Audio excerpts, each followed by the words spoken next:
Welcome back, ladies and gentlemen. Hope you joined us earlier on. If you didn't, hello. I'm Lee Demon Smith. This is Jason Kaplan, and we are going to be bringing you some VALORANT action here on the Trovo Challenge in association with GLL. They are bringing it up. And the Black Molly Entertainment will get you in there as well. There we go, the production boys backstage. So we're going to be jumping straight into the game in a moment, Jason. But first off, let's take a look at the brackets, because obviously we had some quarterfinals earlier on. If you didn't join us, they were played out at 6 p.m. Now 2G4L, we didn't have that one on stream, but they came out on top 2-1. So that's going to be the semi-final tomorrow against nolpenki, who swept aside Mattistack, Jason, in the first game we covered.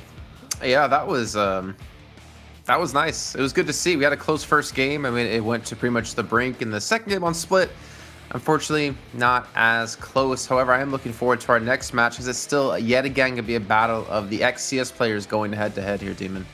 Yeah, so 5GG, formerly known as Crazy, they're going to be covering up against Esoteric. That's the game we're going to be covering. And LOL versus Jbzzz. It's going to be the other off-stream matchup in the quarterfinals, of course. This is just the European side of the bracket. $10,000 up for grabs for these teams. Another $10,000 is going to be up for North America. That's going to be starting at 12 o'clock tonight.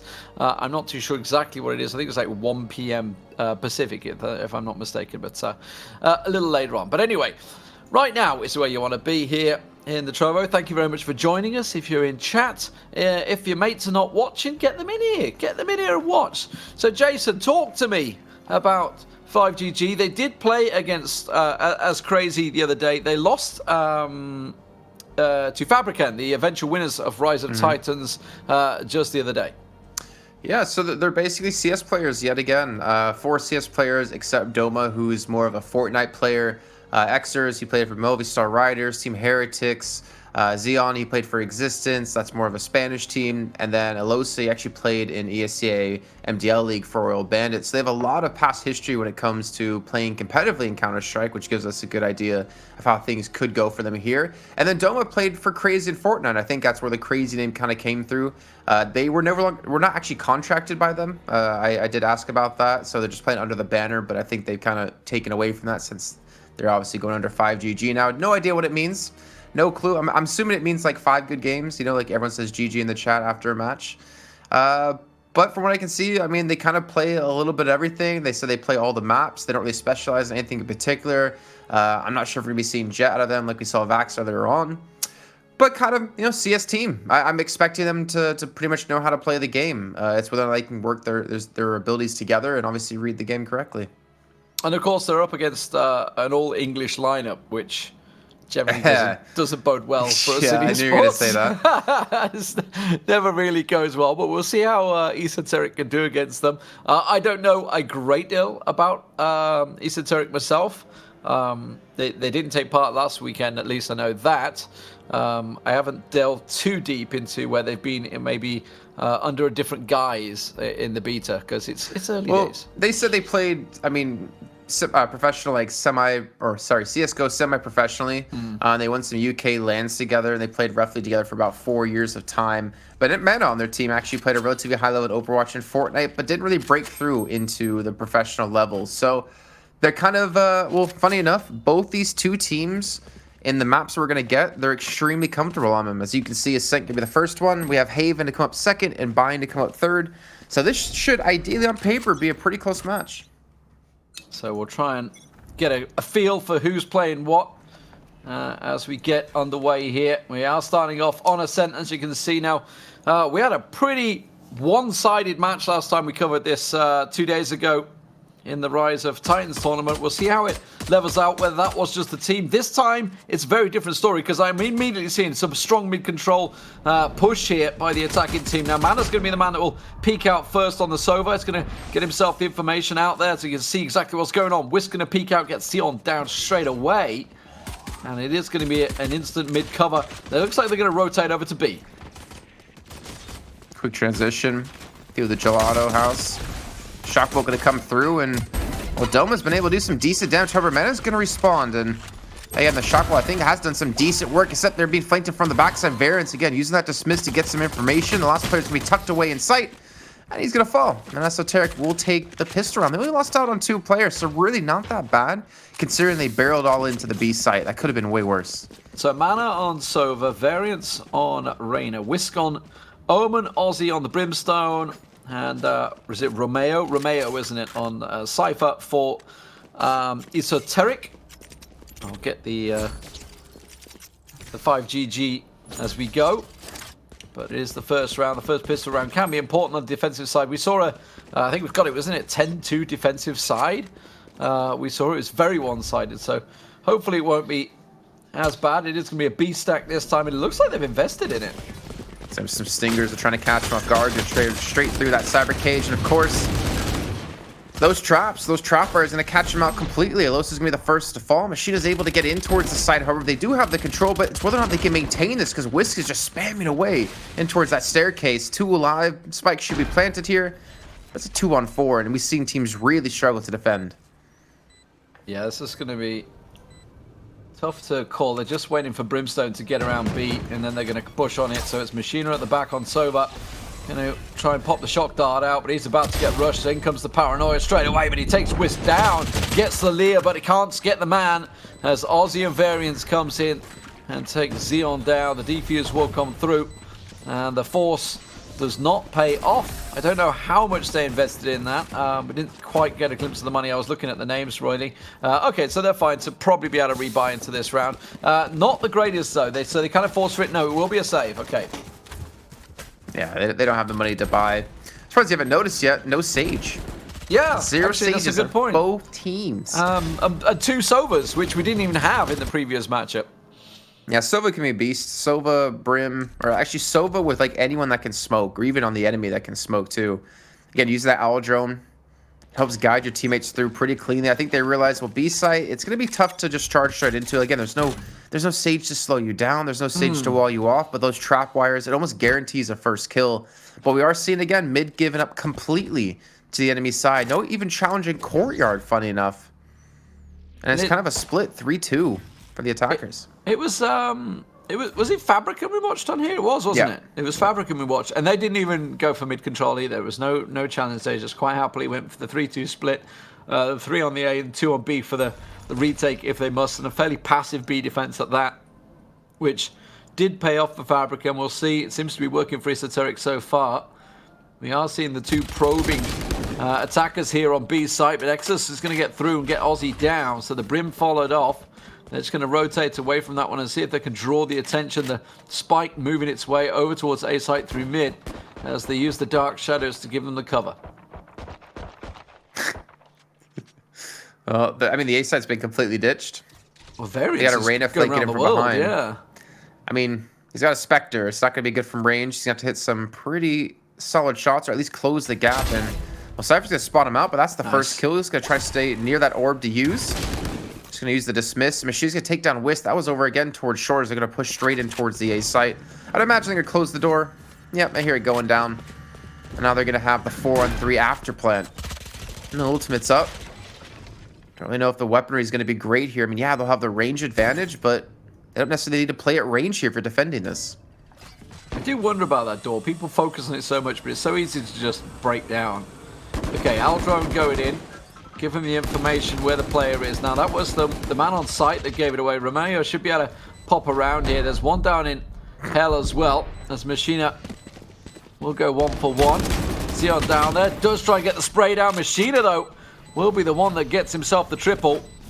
So, nice work by the attack inside to lock that one down. It was quite a costly round, but considering they hadn't fully invested, that was more a Bulldog round than anything because of the Force in their second round. That's a good round to pick up. Yeah, especially since they had 2 against them. I think they realized that A site's definitely a little bit weak. I'm not sure why we saw them fully rotate off, though, on the defenders when there was no real necessity to do so. I mean, I don't know, maybe there's a fake I missed towards B. It seemed like once that first kill came through, they started to, like, leave the site. Maybe they thought it was going to head in the other direction. I don't know. Yeah, I mean, they had the 3 that were probing B, but I didn't see them make any asserted effort to get in there, but Aldrone being used by Sova to get the information. Scout sees the Cypher on site. So they're realizing it was relatively safe to push through, which is why we're seeing them being quite bold in enforcing the issue here in the dark shadows. Then themselves going to shadow off mid, which draws the attention. It will be a 3-man hold on B site as well. So Doma being the 1-man over at A that's just trying to distract. Now Mana's going to be fairly pivotal in his role if they were to push through. But it seems with the dark shadows running out, they've chose to actually back away and rotate mid. Well, Reyna's holding the cross. That could be quite important. I'm just not going to be able to see them, though. Not from that angle. And man, at least can see information. There's at least one player in towards courtyard. A couple players going to be there, actually. 35 seconds left to go. Just completely backing away. Even trying to go for a jump spot. But the dark cover comes down. They're going to use that to probably push into Gelato. You can see Recon Bolt immediately being destroyed. Oh. Flashpoint comes through just to keep him back. Not trying to actually challenge out of this one as they swarm over the B site. They have 2 players to defend this. This is going to be so tough to hold. And they're not going to get a single kill. Feel the shock dart did some fair bit of damage though. Now we're going to see Mana push through, but only gets the 1 for it. Not a great trade in the end. Felt could have maybe got more. And Aussie is rotating into position, but it's a 4-man hole on site, and they may just be looking to save the weapons here. Yeah, they will. So 2-2. We're going to the 5th round, all even. Machina, look at that. 7 kills at the start, popping off in the first couple of rounds. At 7 kills and they're down 2-1, and they're just going to tie things up at 2 apiece now. Ideally, like to see them upgrade these Bulldogs. There we go. I don't think there was any other in sight, unfortunately. So he's going to be the one that has to kind of take the hit, I guess, next round. I mean, there's no point to upgrade it. You might as well save the money. Though they still might catch out variants here. I don't think they want to waste chasing these guns. And Stop. well, he's just going to hide. Oh, yeah, I was thinking back to the Tom Kench bench. Oh, yeah. Don't forget the worm with the top hat. Oh, God. Still don't understand it. Never will. If you guys have a free cam observer, feel free to roam around the map and see all the little things. There's a lot of hidden little gems on this map. This is a nice artwork map. I'm still not 100% sold on the map design of the layout, but it's basically Dust 2. It's like a good mix of it. You got long A, you got short A, which is like catwalk. You got B site, really hard to retake. Basically one entrance unless you push through mid and you attack from 2 directions. Actually, yeah, now that I look at it, I'm like, that's the underpass. There's a mid. That's the mid, which is almost the same sort of shape. Yeah, I can see it. I can see it. It's just the top bit. Yeah. I mean, I would expect there to be similarities when you have Volcano, an ex-CSGO exactly pro right, or CS pro working on it. So just waiting for cash to appear. Oh, God, no. Please, no. Well, Spike Plant was pretty fast. Don't think it's really going to be that defended. Mana, though, coming out on top of that. He'd be happy. Got a Bulldog away from them. Unfortunately for him, it was a Losa. It was the only Bulldog they had. Exactly. Which is a shame, but probably why he also came on top in that duel. I mean, he's going to probably get rid of the weapon anyways and go for like a Phantom or Vandal. Maybe he can donate to someone who's a little bit in need on his team. He's the last player left alive, though. I mean, it's, again, another clean round coming through, only losing 1 player at the moment. Not going to say it's over just yet. Oh, okay, well, they know the last guy is, but it's a Bulldog. You don't need to chase this. This is not worth throwing away your guns. Pre-fire for any trap wires there. All right, so he'll survive. He'll be okay. But will Esoteric be okay? I mean, they're going to be down and around. Looks like they will use the Bulldog in this round, okay? And they're up against 3 Phantoms, 2 Vandals, and 7.1k for Xers. That's a lot of money. I do wonder if Esoteric plans to go for an operator at all. I'm a little bit sad to not see Jet, though, after the last game and how dominating she can be.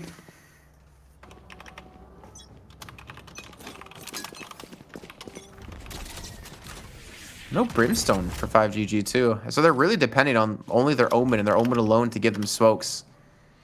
Those dark covers, I mean, they're not bad. They recharge over time, so I think you technically get more than Brimstone. But the unfortunate part is you can't put down as many. And not almost, instantaneous. I think I just heard a Hunter's Fury going off. That's out of Esoteric. Trying to pre-fire over towards B main, and he's not going to catch anything. I think he got one hit, maybe. No, there's no way he got one hit. That's way too much HP for Sova to be only hit once. Well, we are seeing very passive defensive setups here. Now the mid control may be battle for us. Whisk about to see his first one. Will find the headshot. Sees the second, but Xeon is there, and I think that's Xeon's first kill of the game, actually. Was on 0-3-0 last time I saw him. Variance, though, looking to try and tap some heads. Can't quite catch it. Will be able to just back away and throw the Lear out. Try and distract as best they can. Romeo caught out by the paranoia. Or is he just in the dark shadows? I think he was just in the dark shadows. Yes, he was. He was lingering and gets himself a double. Xian comes through and makes it a triple. So his woes have gone out the window. And not having many kills. He knows the Sage is at the back here, though. Almost whiffed it, but now he's looking for the ace. Ulting away. Ult straight over to A site. Nice work in the shadows, and we'll get the spike plant down. It didn't really buy him that much time, though, as Variance was kind of half and half anyway. So Variance coming into sight. Xion looking at Scaffold, ready and waiting to try and clock out the ace. And honestly, he's looking pretty solid. 77 health with 3 armor still standing, as Variance will finding him up high. And we'll get the defuse in an important round for Esoteric. Yeah, turned away at the wrong moment. I like the ult. He doesn't really know where Reyna's going to be coming from. And with the door shut here, I mean, it was either long A or he's going to be up and towards heaven. He just kind of turns at the wrong moment, unfortunately. Good clutch, though, for Esoteric. That was a round they desperately needed as well. Things started off a little bit hectic for them. And if Romeo doesn't come through that dark cover in time like that and get a double kill, that could have been way worse. Even Mana, who had the Bulldog from before. Maybe if he had a Vandal, that would have been cleaner of a hold. Maybe they would have had 2 players surviving. But they have 4 ultimates now.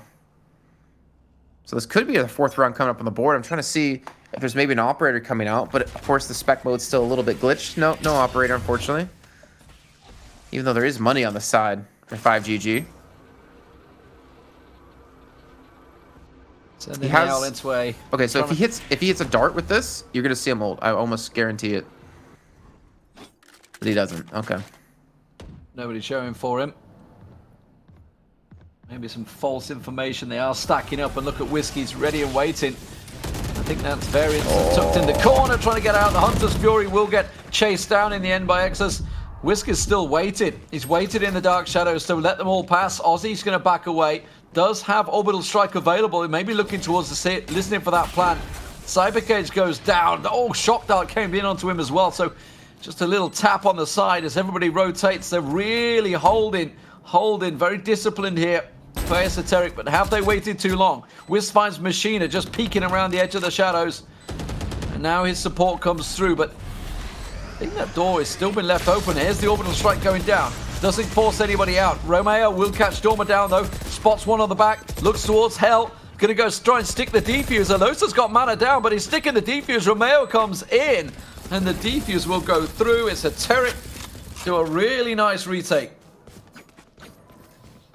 Yeah, he had the cover. They shut the door down, actually, I think, before they went for the retake, so that's why it wasn't going to be there. They did shut it.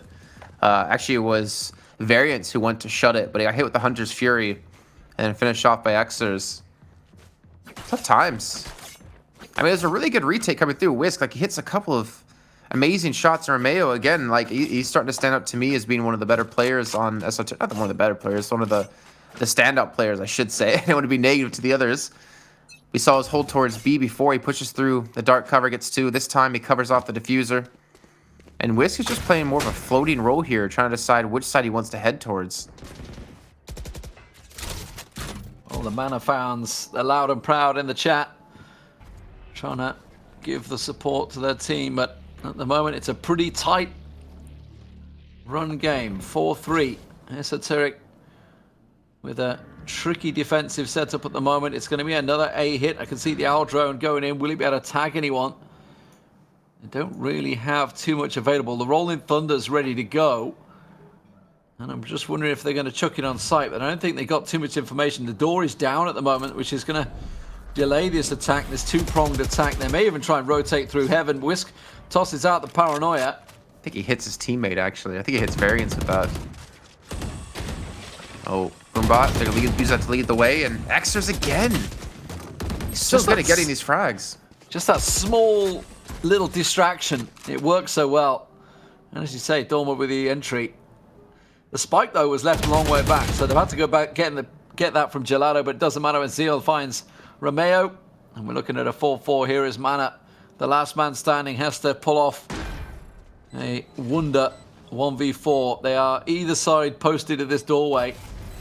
Looking to try and catch the man as he goes back, but the power and comes straight on top. Actually, it was Tello, it's Dark Shadow's just going to back away from that one, has to save it.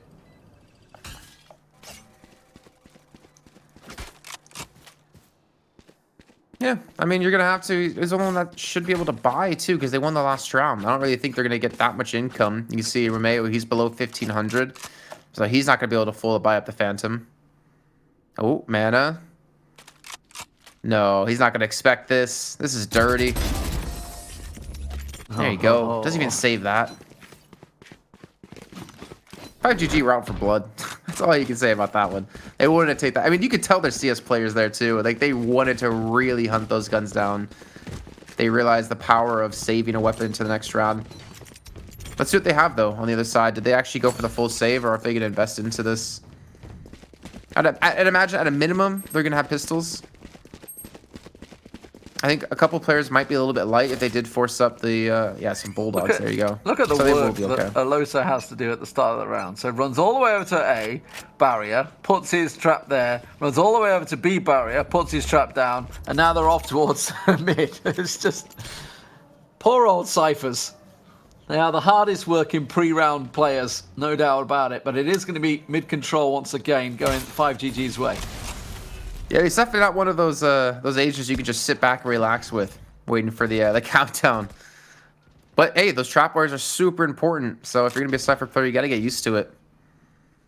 I wonder if they're actually slacking on abilities on Esoteric side. I didn't think they'd be able to like fully buy into this completely with armor and everything. I think that was the Empress coming through. Ooh, yeah, there's Rolling Thunder going through, but he didn't actually connect. Doesn't matter when Exus comes through. He gets himself the quick double. Variants did get Machina down, but is it going to delay them long enough? Spike plant going in. Now they've got into heaven already. We're looking at Xeon at the back here. He's in the duel with the other Omen, but Exos has managed to pick Mana off on the top of heaven. There goes Whisk. Dormer also found Romeo, so both the heaven players not able to connect. And with the spike plant in, max money being gained by 5GG. Was that a flawless? I didn't notice. No, they lost one. They lost one. Yeah. Lost one in the trade here. Yeah. This kill, okay, so that second kill that Extras gets on the variant is so important. Empress is such a ridiculously strong ultimate once you get a kill. Oh dear. Pops the dismiss, goes invisible. You can't figure out exactly where he's gonna go. Comes out, gets another kill. So it's a good thing that he actually shut that down. It's very hard to do. If Variants pulls off the dismiss, I don't think they would have lost that round necessarily. But he wouldn't have the time to do it. And like you said, the Sheriff's coming through. It's gonna be long range battles though, and also the dual peak coming. I mean, 45 HP left for Xenon, so... Yeah, don't keep peeking into them. They are, you know, the Marshals, they can do quite a bit of damage. The Sheriff, sorry.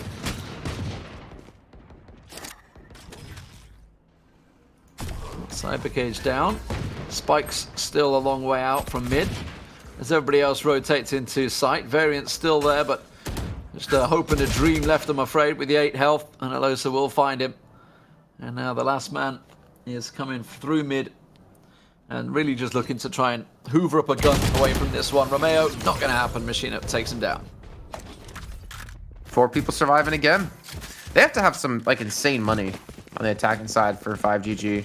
Yeah, they must be pretty stacked out by now, because they've won 5 rounds? No, it didn't. It went 2-2, right? And then 3-2, they won the last 2. I think it went 4-4, yeah. They won the last 3, I think. And they're not going for operators, so I guess to me that says they want to... I mean, to be fair, there's no real need for it here because no one's contesting middle against them long range. If you use it over towards A, we can see where Variance is currently sitting over towards the door. He's not playing at a long angle. So you might as well play it with all rifles. And again, no mid presence really. It's just the Sova playing in towards the Gelato connector. Yeah, money's stacking up. I mean, they've really not lost much in these last 3 rounds either. They've been losing 1 or 2 players, which is the big kicker. But we are seeing, obviously, Esoteric buying into this round. So let's see what they can do. Can they try and draw something back on this defensive half with 2 rounds remaining, the penultimate round? Traps once again in place by all the Cyphers, keeping everything covered. Oh, a 3-man stack. They nearly blocked each other actually there. I think they kind of pushed for it and then back the hell up, but Variance will find the cheeky angle for the shot for Exes. Yeah, they went out with the Lear peak, but no one was really close. And yet, I don't know how Variance gets that kill. I'm surprised they challenged that.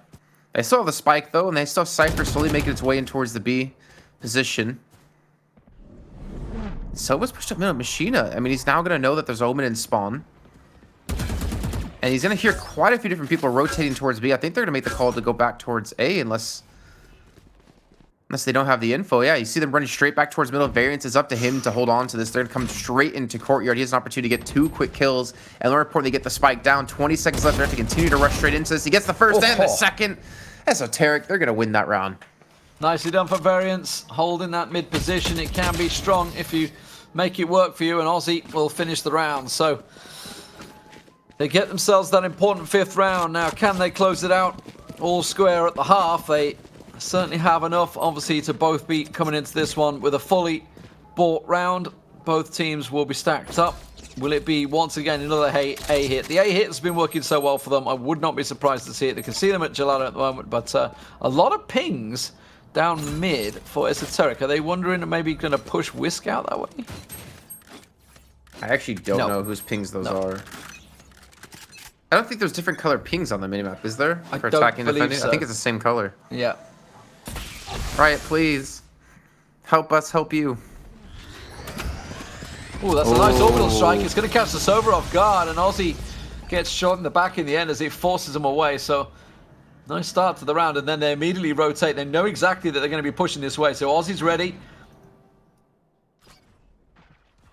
They're all triple stacked up. Dark Shadows back on the side, and Variance does land the shot. Aussie's going to peek out as well. Whisk gets a double, and this round is surely going the way of Esoteric. Doma, the last man standing. Doma will get taken down. Whisk with the triple. Very nicely played there. Very nicely executed by Esoteric. And again, Esoteric did choose to defend first. This is the map choice of 5GG. Hoping I wrote that correctly. Yeah, I did.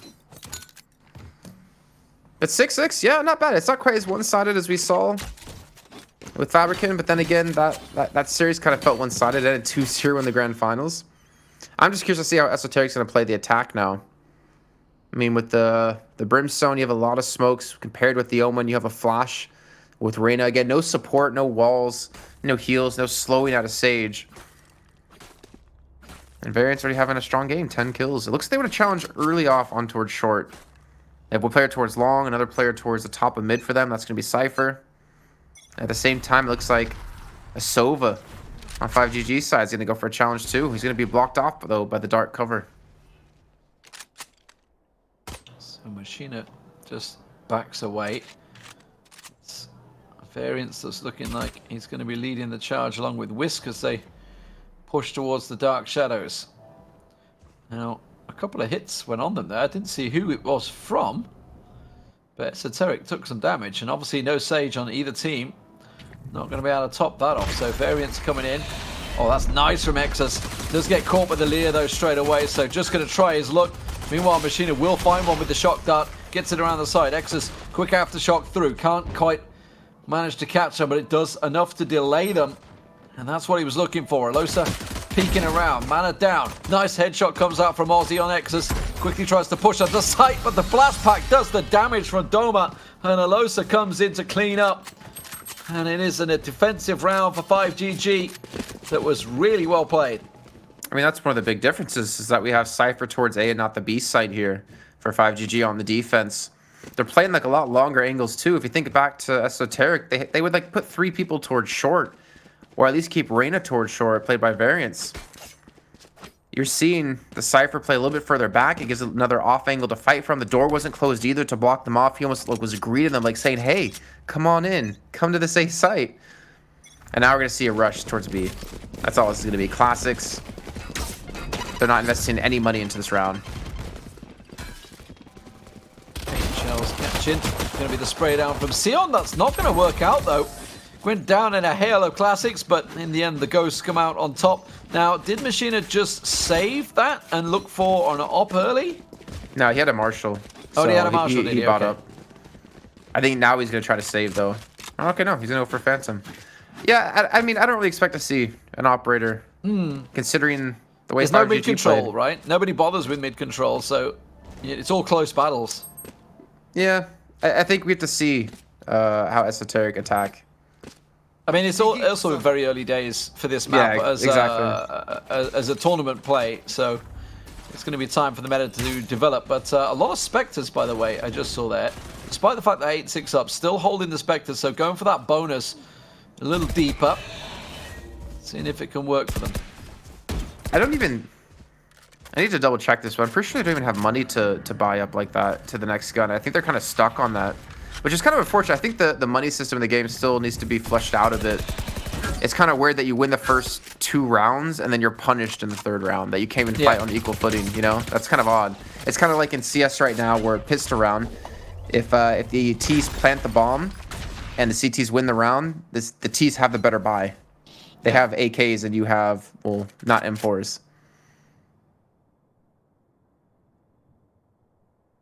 Ooh, this is going to be interesting.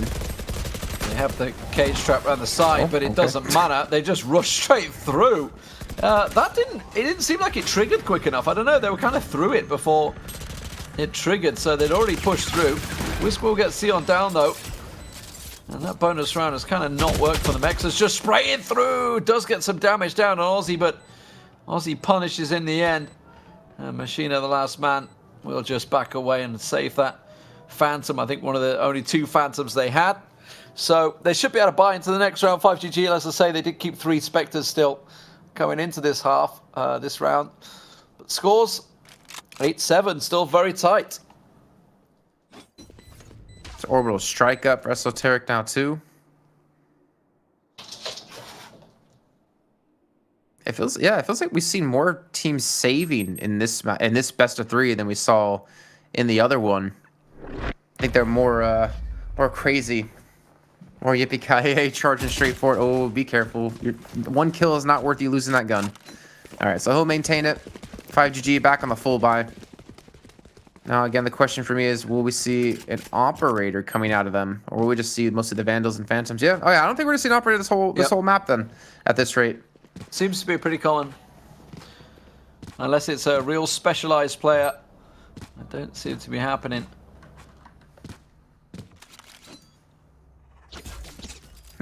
Okay. So how are they going to adapt their A-side hold? They're stacking 3 players, immediately pushing out towards long. I think they heard that, actually, and are trying to back away, and they do get that forward aggression. But look, they're going to lose control of middle now. The rest of Esoteric, they realize, well, they pushed out long A. Let's just take control of mid from them, split them in half, and then decide where to go from here. So with that mid-control, oh, Machina, you could have... I didn't actually connect on anywhere there. No hit points went down, but oh, poor Xeon. Certainly could have. Oh, he's going to get the orbital strike on his head. Does back away from it, so it leaves poor Xeon, as you say, left on his own. He's going to be able to from the shadows away from this one. No, he's not, because he doesn't have it available. Could try to teleport out, but Mana will in the end drop him off. So 3-man push on site. Sky Smokes come down and blocks all 3 of them with Whisk hanging in the wings, ready and waiting. Gotta be careful, because they're going to spray that angle, too. Alos has been given control. You see they tried to stack the Ignite on top as well of the Dark Shadows. Sorry, on top of the Sky Smoke. Trying to trip them up. Didn't pay off, though, Whisk. This should be easy kills. Okay, he's playing super Here comes the safe. push. Okay, Paranoia. I think it caught 2 of them from Whisk there. Yep. So Machina and Dome are going down. Flash will come in, but Whisk gets the spray through it with 2 headshots while completely blind. All right, it's that kind of game then, David. Okay, Whisk, you know you're blind. Doesn't mean you can't shoot. Just means you can't see, and I guess he felt the bullets. And for 5GG, well, they have a Bulldog. I mean, that's the beauty of it, right? Like, he's holding the angle, so he knows they have to. If he's getting flashed, they're running towards him, so he just holds the trigger and gets the. But it's a double headshot. That's even the more impressive part. I mean, that's all about cursor placement, right? You've got it in the exact right place. Oh, man. Yeah, poor Xeon. Got overrun in sight. The orbital strike was actually used to kind of keep everyone out from pushing into reinforcements from the defender's position. Oh, they're going to rush. Whisk is waiting. He gets one. He can't quite get the spray this time onto two. But they're not necessarily safe to pick up this. Okay, they will be safe. Arena did back away. Looks like Variance wants to just make sure to keep himself alive and not go for the challenge. Not sure how many players are coming from there. And speaking of that, Xers, he just pushes straight through the smoke at the perfect time. Catches them in the back of the dome. It's the thing with smokes. They're not walls. They can push through, and they will push through. Mana will get Machina down, though, but it's a 2-on-2. And the Sova's pretty low on health as well. Ozzy's going to get caught out. As I say, the Sova wasn't great on health. Mana will get one. Can he go big? He's got a lot of fancy chat. Oh, that didn't work. Didn't give me information. It's almost flashing in his face, but he still finds the head and get his 4K for the round. Nicely played, Mana. Yeah, a little unfortunate with the recon bolt there. I think he was trying to get him to turn to shoot it. And obviously get the information, but the second he goes to shoot that, he can peek out, or he catches him with it, and then maybe he can just Hunter's Fury that. But I would imagine he's going to keep the weapon out. 13 kills for Machina. 13 is actually the max so far in the server, and Mana, yeah, very clutch out of him. He gets in the lead. I think we've all had mistakes like that with the bolt. But then again, it came down to a 1v1, and that was basically a save round for 5GG. Remember, they pushed out a B immediately, getting a kill. It's normally the shock bolt for me. It's like, oh no! And you hit yourself with it and you die. Yeah, you're like, huh! All the paint shells. It's like, oh dear, didn't quite catch the angle. Well, mid control once again. Give it up. But this is a nice little drone over the top. It's going to be just a tad too late. It didn't quite have the range either to catch them in the back, which is why Alos is caught off guard. Rolling Thunder will come through. Now, it did do a lot of catching, but unfortunately, there's nobody there to mop it up. Mana catching just about everything as he pushes on through. Machina going down. A lot of damage done, but unfortunately, it leaves Xeon all alone in a 1v4. That's so unfortunate. I mean, it was a good Rolling Thunder, but as he put out, there was no one there. He lost too many people already. And that's a big ultimate to lose, too. That's great for retakes. That's great for pushing out and peeking. Xeon, I mean, he has to save this. He's just trying to get a kill if they try to push him, and it looks like Esoteric's going to be able to survive with 4 players. Again, trying to stabilize and build up that economy, and 5GG, maybe need to go back to the drawing board. That short control is just not working for him. It seems like, was it Mana just walking straight through getting kills? Just like we saw Exer doing on the breach before. Oh, they know where he is. Just running away, but we've seen them chasing him down before. I don't think they'll get him this time, and they're too far out. Tion's got himself well hidden.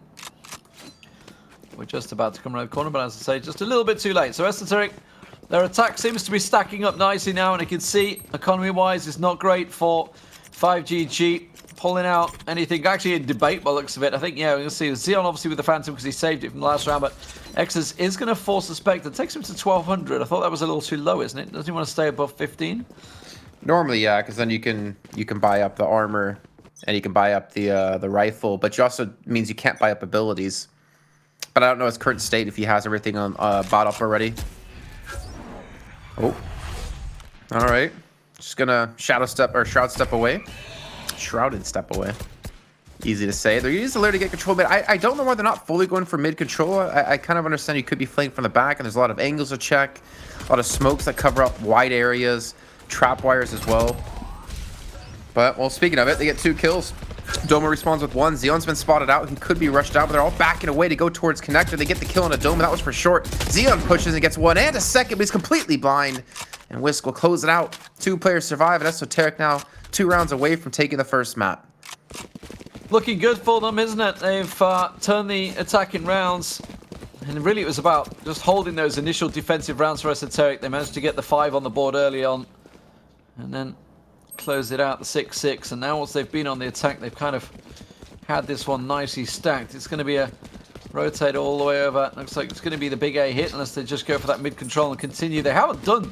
have they done a B hit yet? I think maybe they got 1, right? I think they maybe got the B once. It's all been about A side. It was their second round after they lost the first, and they just got pretty much slaughtered.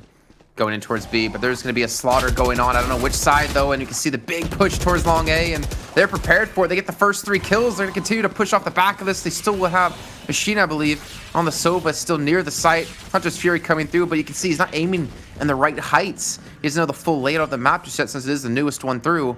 Spike will go down, the door gets shut, and I think maybe the hopes here of 5GG taking this map as well. Yeah, I believe so. They tried, for me, the right play, actually. The aggression in it, you know, it could have caught them off guard, but unfortunately, Esoteric were very much ready for that and just caught them off guard. And once that's 3 gone down so quickly, Sion is going to come around. Mana just having a small break, just chilling at his keyboard. Does mean that Machine is going to come around, and it leaves Sion was the last man, so he goes down. And now we have the first map point in this best of 3 series. What was the second map? It's gonna be over onto Haven. Haven. Yep. Haven. Okay, so good stuff. I do want to say this really quickly while we have a quick second, is that, you know, obviously this is run by Trovo and GLL, but GLL is gonna be hosting like daily tournaments in Valorant throughout the summer starting next week. So if you guys are sitting there watching and you want to get involved, potentially win some prizes, you know, always go over to play.gll.gg/Valorant or /Valorant. Maybe get yourself signed up. Maybe get your friends involved as well. Maybe we can see you in the future Valorant Ignition series, or maybe into, you know, some big events. Yeah, great time to practice with your team. I can't tell you they're very popular with the PUBG scene. Been spamming them. They were the PUBG teams. That's what kept them very much active through this dry period of no lands, etc. Maybe you'll be able to get yourself out there. Plenty of tournaments to practice for. No. Here comes the orbital strike. Right on top of Elucid. Pushes through. Actually, they're not looking because they're all being flashed out. So should have made that count with the Spectre, but unfortunately it's just not that powerful a weapon in comparison with the double that they had. Exos with the Bulldog does get the one down and backs away on variance there. Machina trying to get rotate back into position. Then with the door down, it is not. He manages to find Whisk, and it's not done yet. Gets himself a couple down. And with the last thread of a chance, they hold out the round, still at 12-9. Yeah, great flash point. Even though they don't get a kill off of that, it kind of slows the pace down. You imagine if they don't get blinded up, they continue to swarm the site, they get the kills, and they lock that down, but it buys them such much needed time. But it's not like they're hurting the money here for Esoteric. They still have a decent amount of spend. They have the full rifles. They're seeing an operator for the first time. So I think they're going to leave, Xion alone to defend B. He's just going to hold this angle with an operator. But we haven't even seen them go towards B. They've gone towards A. They've gone towards mid control. I mean, obviously, him pushing would be ideal from what we can see. But also, if he dies, they lose B and maybe lose the map. Xiao drone coming through. Should be able to spot out one. Doesn't look right. Uh-oh, he's dead. Oh no, Doma, they know where you are. Hunter's Fury back and forward. Seeing if they can make it work. Only the Neuro Thefts left now for the ultis, and Xion, with the first op of the game, decides to bring it out right now on B site, which is where they tried to peek towards. The spike heading over towards A, though, straight in towards Elusa. Elusa's about to peek around the corner, straight into a 3-stack. And that's going to be a simple kill. Neuro Theft being used, so they know where their last defender is. Last 2 defenders, I should say. So they're just going to spike off. Whisk will catch Xion in the back, and the last man up on high is just being peppered from every angle. If he clutches this, Demon would shave his head. That's true. I was getting a little nervous there, on actually. Stream. On stream. Just like you did. You know that weird thing you did at one point. Weird thing. I made 500 euros that night. I don't know what you're talking about. That was making buck. 13-9. So, nice work there. Esoteric will take it. The Brits coming out on top. Doesn't happen too often in esports, so, you know, we'll take it when it does come. And it does mean we're going to move on to Haven, Jason, but it's a map pool they're all pretty like comfortable on. Again, I talked about teams before. They both said these 3 maps, Ascent, Haven, Bind, is exactly what they want to play on. So we should see like relatively equal matchup, though. Obviously the 13-9, that could have ended like 13-8, maybe even a little bit earlier than that.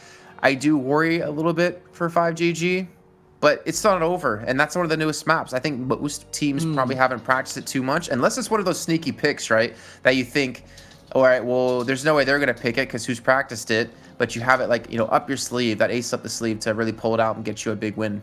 Well, that's just it. I mean, there's not too many people who would have had tournament play on it, so it's all well and good playing pugs and ranked maybe, but you still don't quite get the feel for like proper strategies out there. Let's have a look at the highlights from that matchup. Of course, it was mainly about the A control. There was a couple of B hits, but I would say about 75% of the play was all over towards A.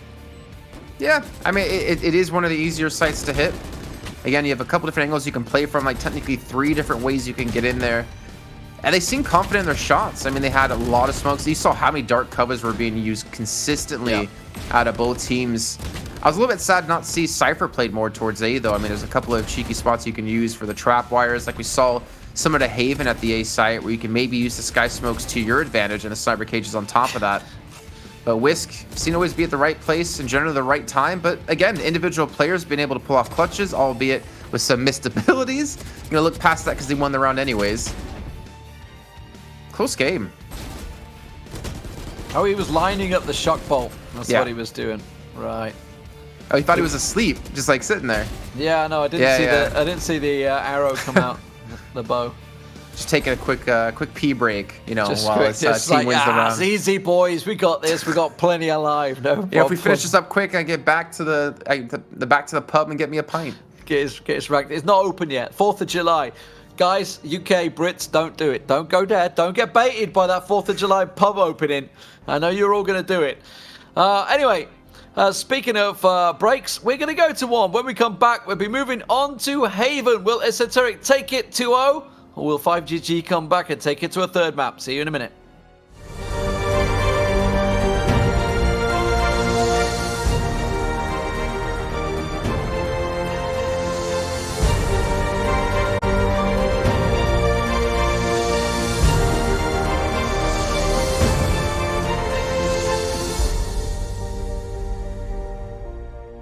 Welcome back, ladies and gentlemen, to the Trovo Challenge. I'm Lee Demon Smith, and joining me is Jason Kaplan for this $10,000 tournament. We're in the quarterfinals right now. 5GG are trailing 1-0 against Esoteric.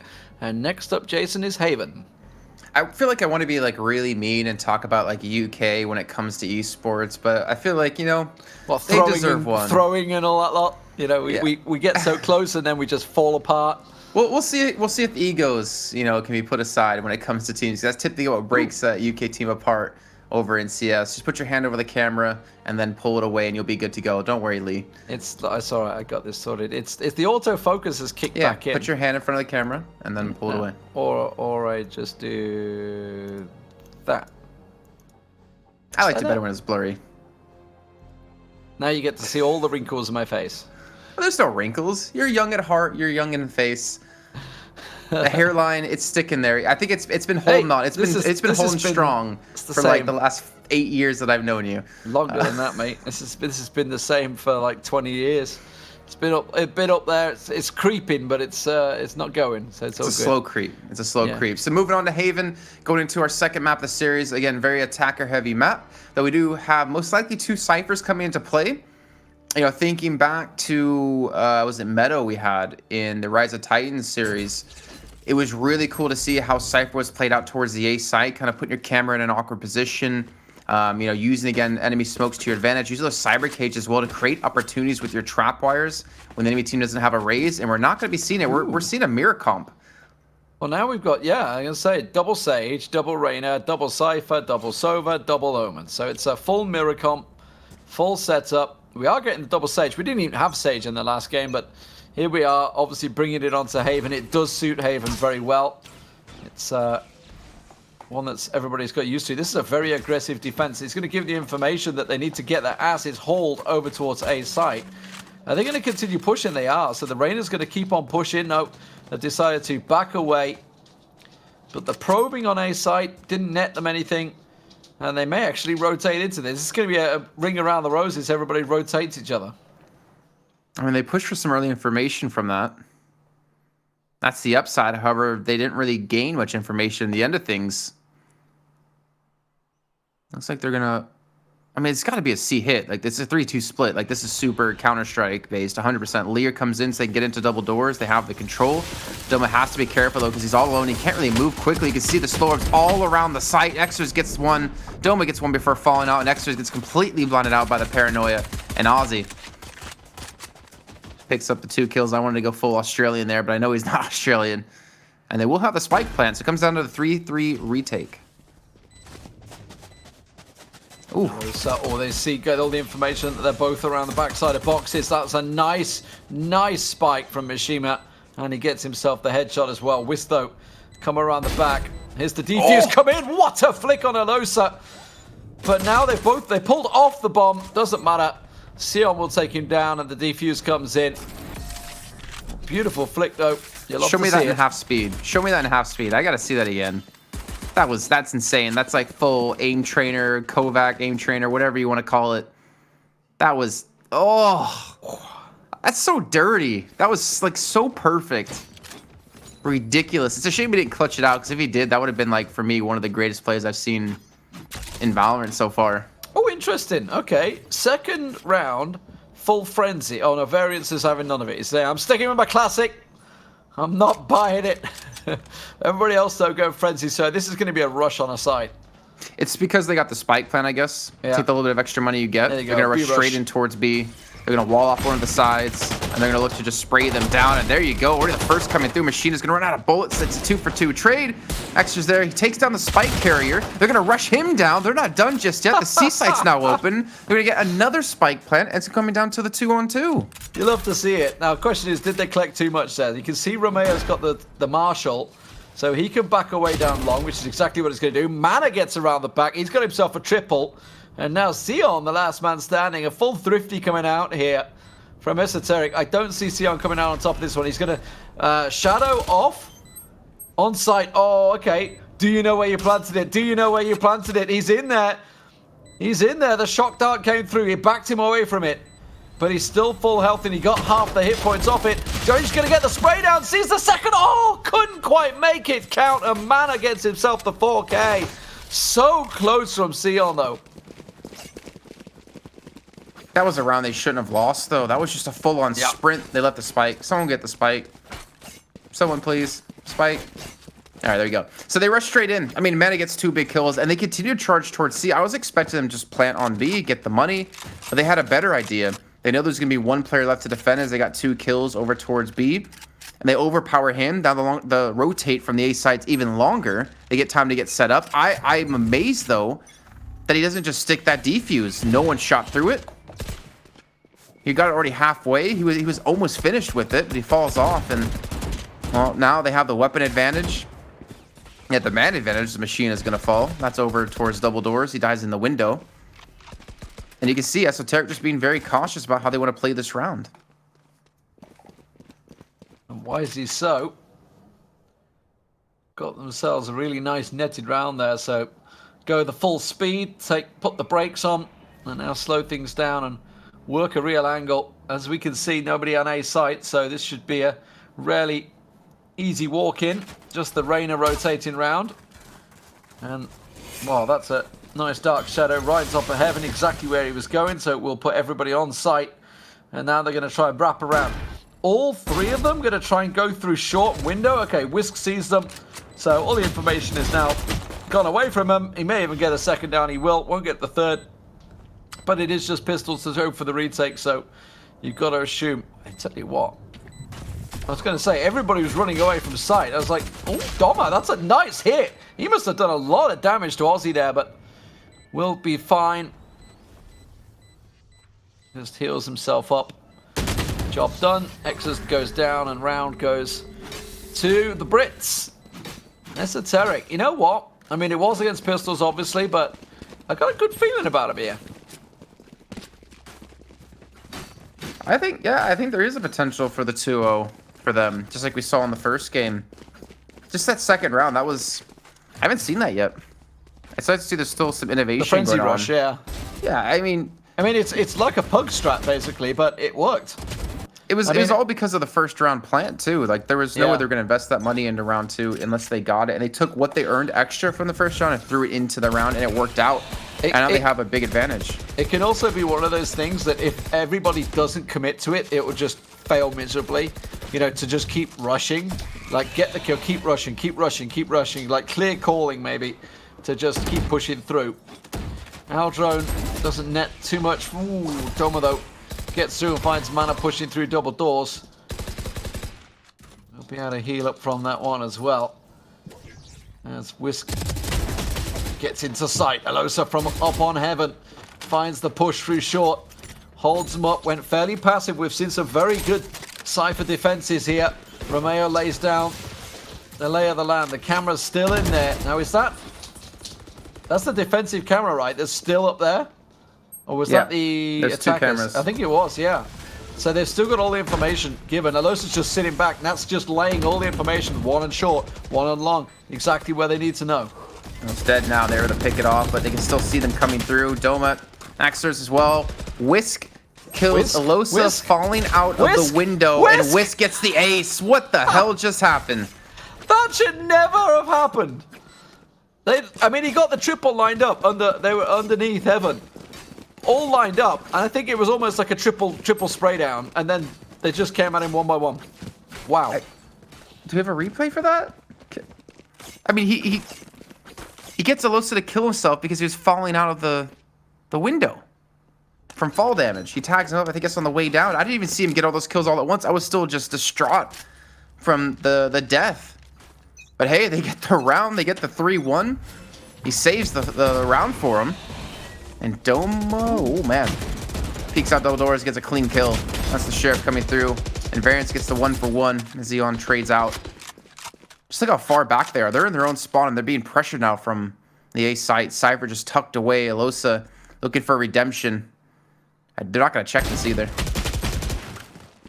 Well, maybe could have waited a split second longer there. I don't know whether anyone was likely to check that, but they're getting a decent amount of damage done. Zeon into sight, 2 on top of him. He's just going to creep around the boxes and listen for the plant. Gets around, goodbye. Takes the head off. Didn't manage to collect the gun, unfortunately. He's going to throw the paranoia out. It should be able to work, but oh, mana with the spray while blinded. Nicely worked out there. Going to get himself the recon ball. Pops out, can't get Machina down. And Jason, it's a thrifty back and forward right now. What's happening? Just some great shots. Like they didn't even they tried to plant. They didn't clear sight. That's kind of Esoteric's fault. They should know to not do that. Not even to check around the box when someone could be close. The first shot though, credit to Variant, or sorry, is Doma to peek out double doors and get the initial kill. I think that was on over to Aussie. They're not expecting that aggression, and we think back to the first series of the day. That's what it all was, defensive aggression. It was about the attackers to respond to that. We haven't seen really any pushes down long C since the pistol round, but they never committed to it. Now we're going to see a little bit of a challenge out of Mana up against the Sage. In the meantime, they're getting control towards double doors, and this is going to be a split towards C yet again. The problem is Doma this time is pushed up long A. He's looking for info early on. Yeah, he's going to find it, so the other 2 players are rotating, but it is a fast move this time around. That Dark Shadow will slow them down, though. The Aldrone in position, spots the camera. Oh, that's going to be hard for him to dodge. Oh, just to get it out of one of them, but Mana brilliant. spots him out of the air.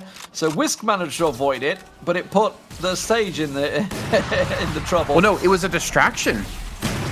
The Hunter's Fury, you're going to look forward. You're going to pay attention to that, not to the person ulting right next to you from the Omen. They get the spike down. That was genius. If that's what was intended, they're so smart. Neuro Theft down, gives him the information. Alosa finds the 1, gets the 2nd, knows the 3rd is. It's just going to get around, get the defuse, job done. Mana pops out though, gets the defuser. Shock dart, does it catch it? 10 health, can't take Alosa down. And Alosa gets it, 3-3. What a tight matchup this may well be, but yeah, going back to it, I mean, I think the Hunter's Fury would have got him regardless.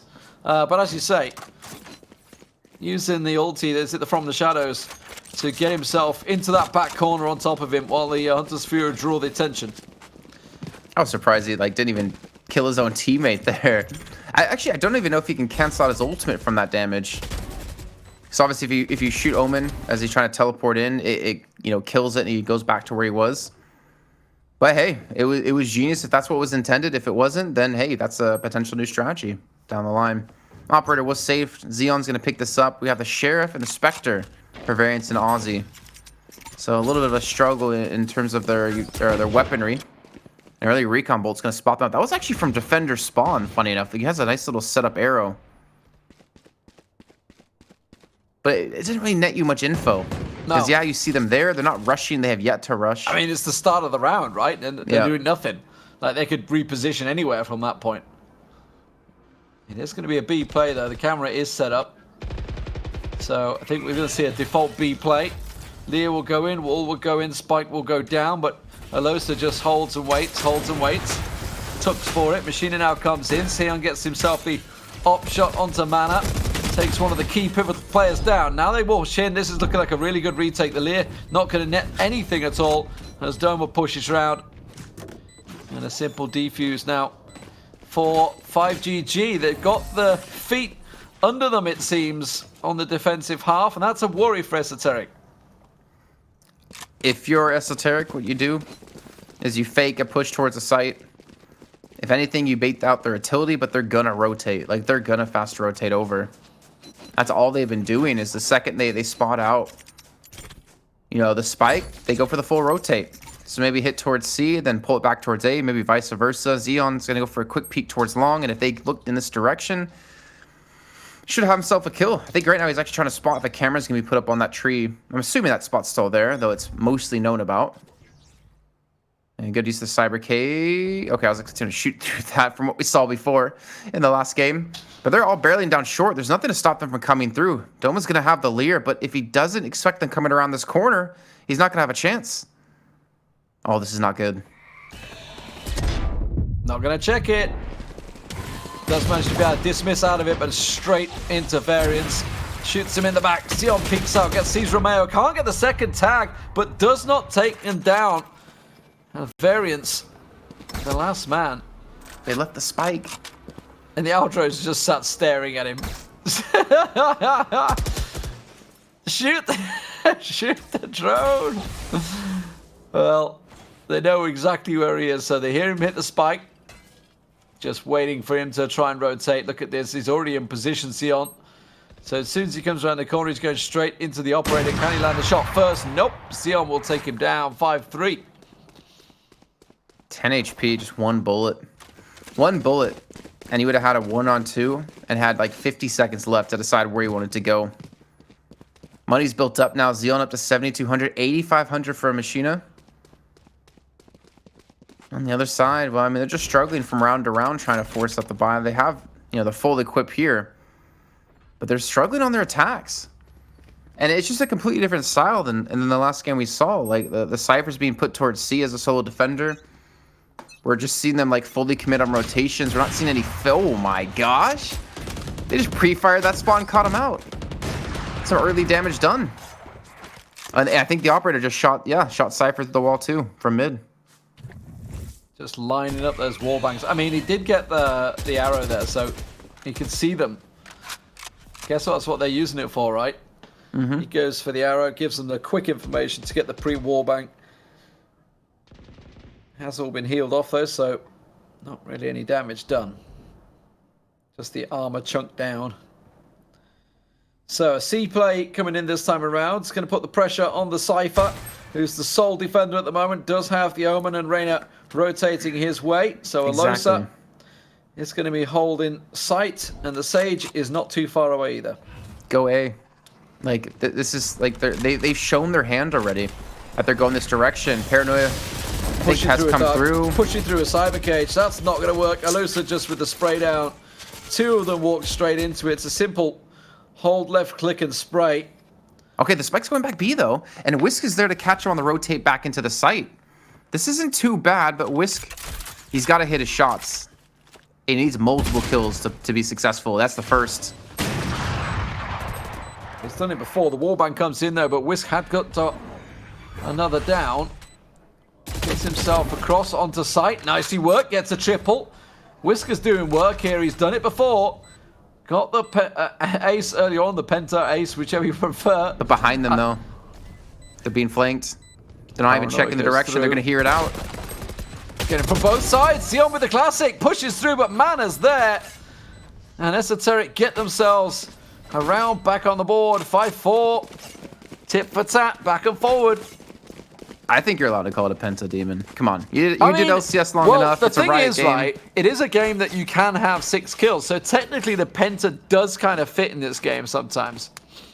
I don't know what you'd call 6. Sexa kill?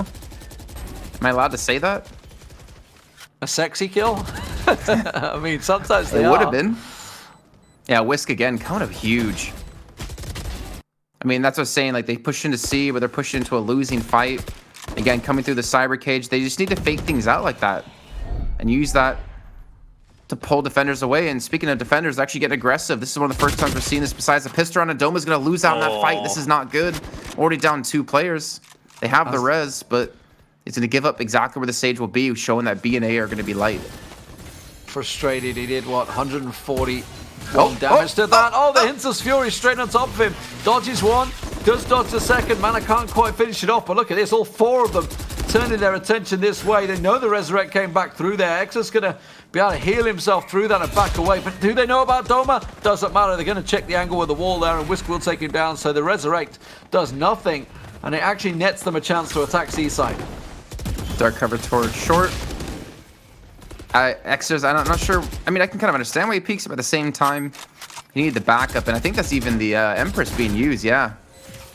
To make sure that they can lock this round down. I mean, this would be a big round getting up to 5. All 5 players left up. Machina, he has the operator. Cypher sitting back towards B watching flanks. And that's got to be some miscommunication. I think there was clearly the indication to just go for the save. Miloso was already practically towards A when he lost his teammate of Machina. So, 5-5, all square. Back to it we go. Alosa will get the one weapon away, but now they know where he is. They're not going to chase down too much. They don't really have the bank to do so themselves. Because it has been very much back and forth action. Both teams hurting for cash right now. But the penultimate round. Let's see how 5GG respond. They look to be getting their defensive half sorted, but I think they're still going to be happy with 5 rounds on the defense.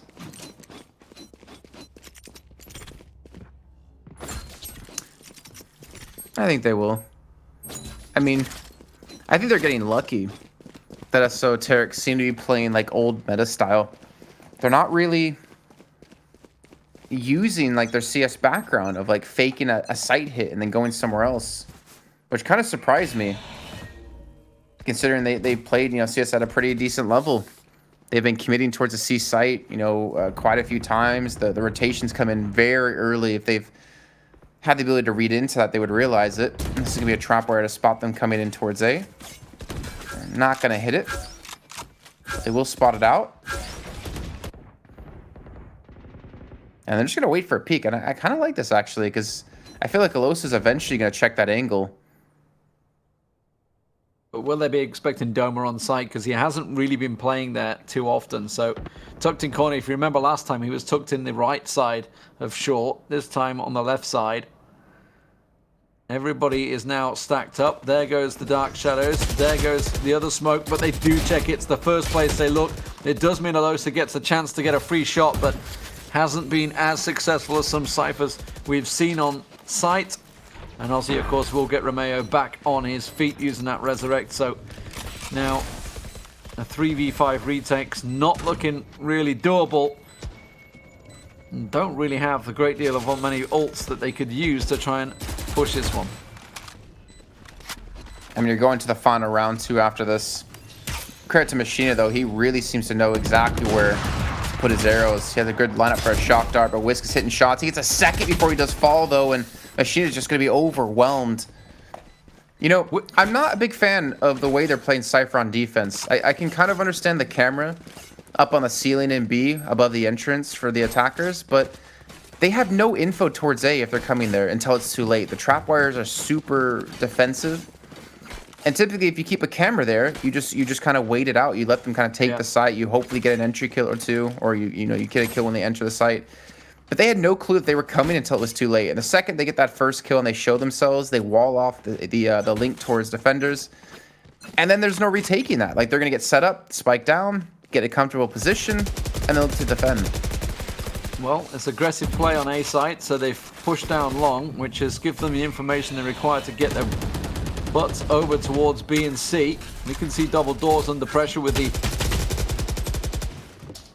I was about to say with the dark shadows down, but when you get spotted out by the camera, Machina will take him down, but some blind shots into the window will find the man they're after. There's the information play, but the heavy rotate's coming back in. Let's see if Elosa can prevent them coming through the window. He's not actually looking back that way. They've pushed right up on it, probably because the slow orb was down. He just didn't expect it. Has a quick peek at his camera. Focused on that B. And as you said, like I'm not convinced about the Cypher being playing B. So I think it's the first time I've seen a Cypher really working B as well. The Reyna on the flank. They're going to push out towards C-Link here in a second. Wall comes in to provide some cover, but Xeon's waiting. He gets the double killer, pushing in from B as well at the same time, and that's just a quick shutdown. I mean, I can kind of respect the play, but that was rough times. They didn't really have a lot of information where the defenders were going to be. The issue is, right, they took double doors and pushed into window, and then they just left it for like a 30-second timer. Like, you've just given the defense to completely get set up in position for that. It was a strange play. Once they'd done the damage and got in the position, they didn't really make the move. And I think that's because, like, you see there, right? So they'd already got into window, but the problem is that the other two were down C long. So by the time they'd rotated all the way back around to B mid, their opportunity had completely gone away from them. Well, I think it was just the mid-round call of like, hey, C's probably not going to work out. Let's just try to hit B with a 2-2 split. I think obviously some Sage changes with like the distance you can put the wall down kind of hurts there because you can't get a full block at the wall anymore, which allows the Reyna to play in the off angle. I mean, I also kind of, yeah, I mean, they could have went a little bit quicker to surprise them once they initially traded out the Sova that they were able to get the kill when they lost their own Omen. Sorry, the names are escaping me at some points. And they're looking to push in towards A with a full 5-man stack here for 5GG. But there's going to be 3 defenders. Again, the Cypher camera being used towards B. Even the trapwire there as well. So they're actually giving up free reign of it, depending on that trapwire to be that detection system. So they don't need to keep a player there, which allows them to stack 3 here. That's going to be a 4-1 split. Well, Whisk was very strong at short on the attacking side, and he looks like he's going to be strong on defense. Does manage to get the 2 down. Romeo in there, but Sheena gets himself the quick double now. The rotate is going to be a little bit slow as they try and get themselves in position. Heaven is not available. Machina is absolutely popping off. Aldrone goes up just to give the information play to Sion, who pops out underneath Heaven. And it was a really nice round in the end by 5GG. Yeah, they get the stack correct with the 3 players, but that slow word behind sight, it just caught 2 of the players. Like, you have no chance to peek and hide. You even saw, I think it was Whisk having to like peek extra far out because the Cypher, the Elosa, played by Roma, he was blinded up by the paranoia, so he had to peek extra wide to even look for an angle. Otherwise, he would have been lined up for a shot, and they ended up just dropping him. Aggressive down mid, okay. So they're going to try and push it here. Doesn't look like it's going to work, so they're just going to be running into the grinder effectively. Spectre's just mowing them down. They'd all actually held back, so they kind of semi-expected it by the looks of it. Probably based on the second round that they had to face on the defensive side. So 5GG mow them down as they try, and Esoteric now left down to variance with the shorty as he tries a 4v1. And probably not going to do anything. I don't know whether he can find a Spectre maybe that's lying down outside double doors. So there's just the one there, I think. I like how they plant and all leave. I mean, they're still going to leave a person to spot it out, but they want to make sure they get as many players out as they can. I mean, they had a Phantom. You see Machina, just a pistol. I'm imagining he's trying to save up for an operator. I'm not sure what the rest of the players did have. I mean, they're leaving him alone on site. It's actually not even planted for them at long, so if he died, I mean, there's a chance he could almost get that bomb defused. But it will be 8-6. 5GG going to take the first 2, go into the bonus round now.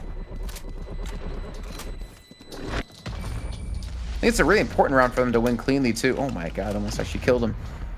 Because I think they had... Can we see scoreboard right away? I want to see how many players bought into, like, Phantoms before. Okay, so I guess they didn't have as many as... Actually, no. They had at least the one. I think they had two. Yeah, I think they had a Vandal and a Phantom and a Bulldog. So with two, like, big, heavy investments, they're really now dependent on those two rifles to hopefully be enough to carry them through this. That'd be an amazing way to start off, you know, taking the first 3 rounds on attack. The early investment paying off in round 2. Let's see if they can pull it off, though.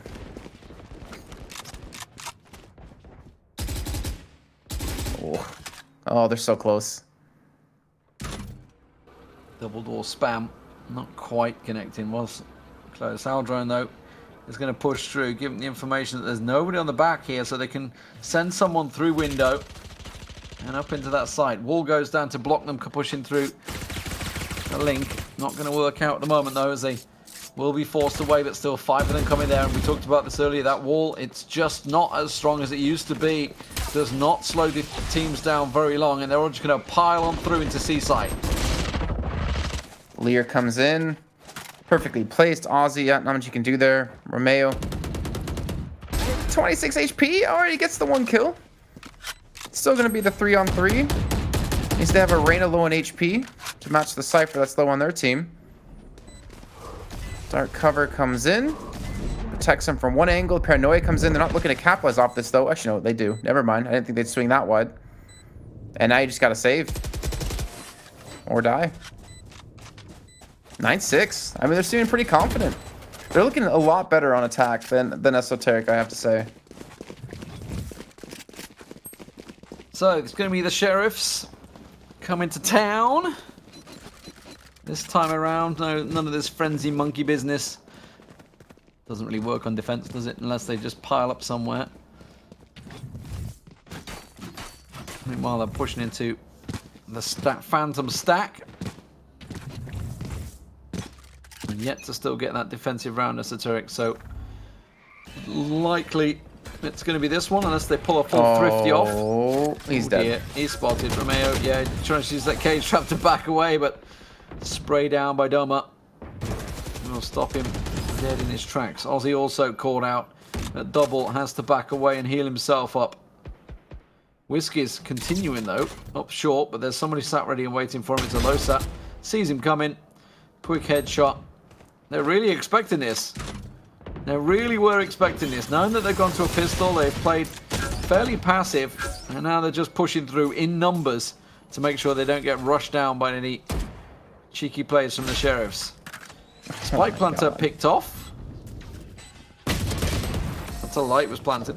I thought he'd picked him off there, but they hadn't. So, easy round, as expected. Was just against a couple of Sheriffs, but played that one very docile, I would say, and just sat and waited for those Sheriffs to come towards them. I guess kind of how the meta's changed around. I mean, people are expecting defenders to get aggressive. I would still expect them to get aggressive here in some aspect. I mean, they at least have the Omen, so they can smoke the bottom of C towards the attacker's side and then get up behind that. But they're also just losing a lot of aim battles here. We can see Whisk on the operator. So look for the early peeking towards mid. She's going to peeking towards windows. Got to be careful, though, in case someone did decide to rush. So he's locking. So this is what gets me, is that he's holding B, but there's still a camera here. There's no camera at A. I mean, he's giving this the eyes, unless he's going to rotate away. So why would you double stack vision in the same place?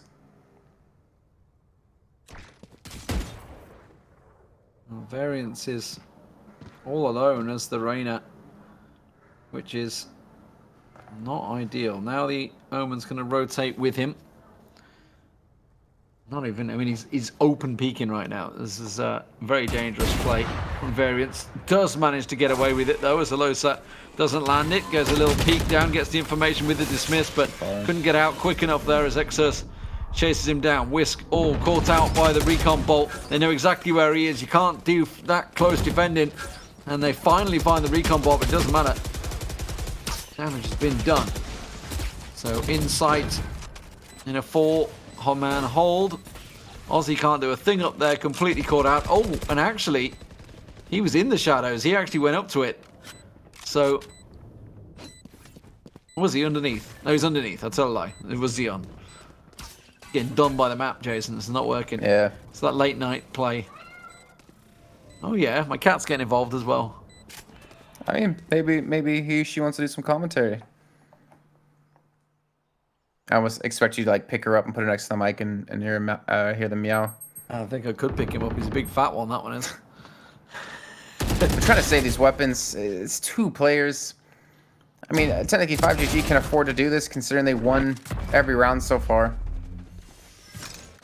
Yeah, At looking like a third map is looking highly likely right now.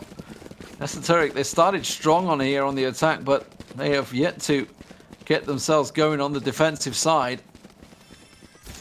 As all 5 rounds so far on the attack have gone the way of 5GG. Safe to say the mana train that is being spammed in chat has very much stopped dead in its tracks.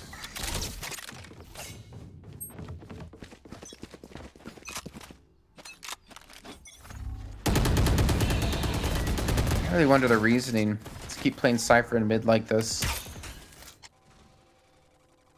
Early info looking to be gathered. With that recon bolt. Shock bolt comes in to counter. Doesn't connect. I think it does eventually hit though the second one. But you can see they get double doors for basically free. Lear comes in. They're going to crash directly onto the site.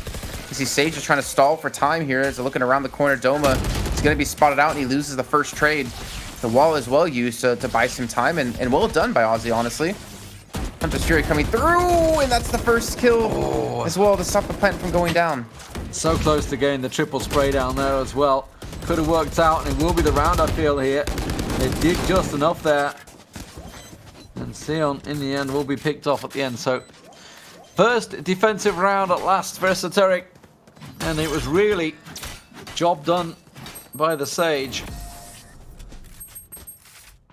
Yeah, I mean, Aussie won the round, I think, for him. Yeah. The delay, super good. Honestly. The wall to one side, the slow up to the other. And if he does get challenged, he wins the trade against Doma. Super important just to slow things down. That's why Sage is so strong. Oh, so close to the double headshot there. So close. Yeah, they could do it with Whisk. You know, Whisk was the man on attack. 17 kills so far. He's... See whether he can step it up. It's going to be an aggressive A push once again for the defensive side. So Whisk and the Reyna pushing down. But nets nothing. Halosa sits and waits and looks for the attack. But again, I'm not sold on this B. This is a really weird one. It's the first time I think I've seen it as well, but it is going to be the big A play. Machina is going to catch Aussie off guard, and unfortunately that wipes C off. You can't do anything when you get caught out by that Hunter's Fury. Mana pushes in and clears out Machina, but now he's got to wait for the rest of his team to rotate and get in position. I mean, use the drone, lead it forward, push in behind it. Empress was used out of 5GG and used out of Esoteric.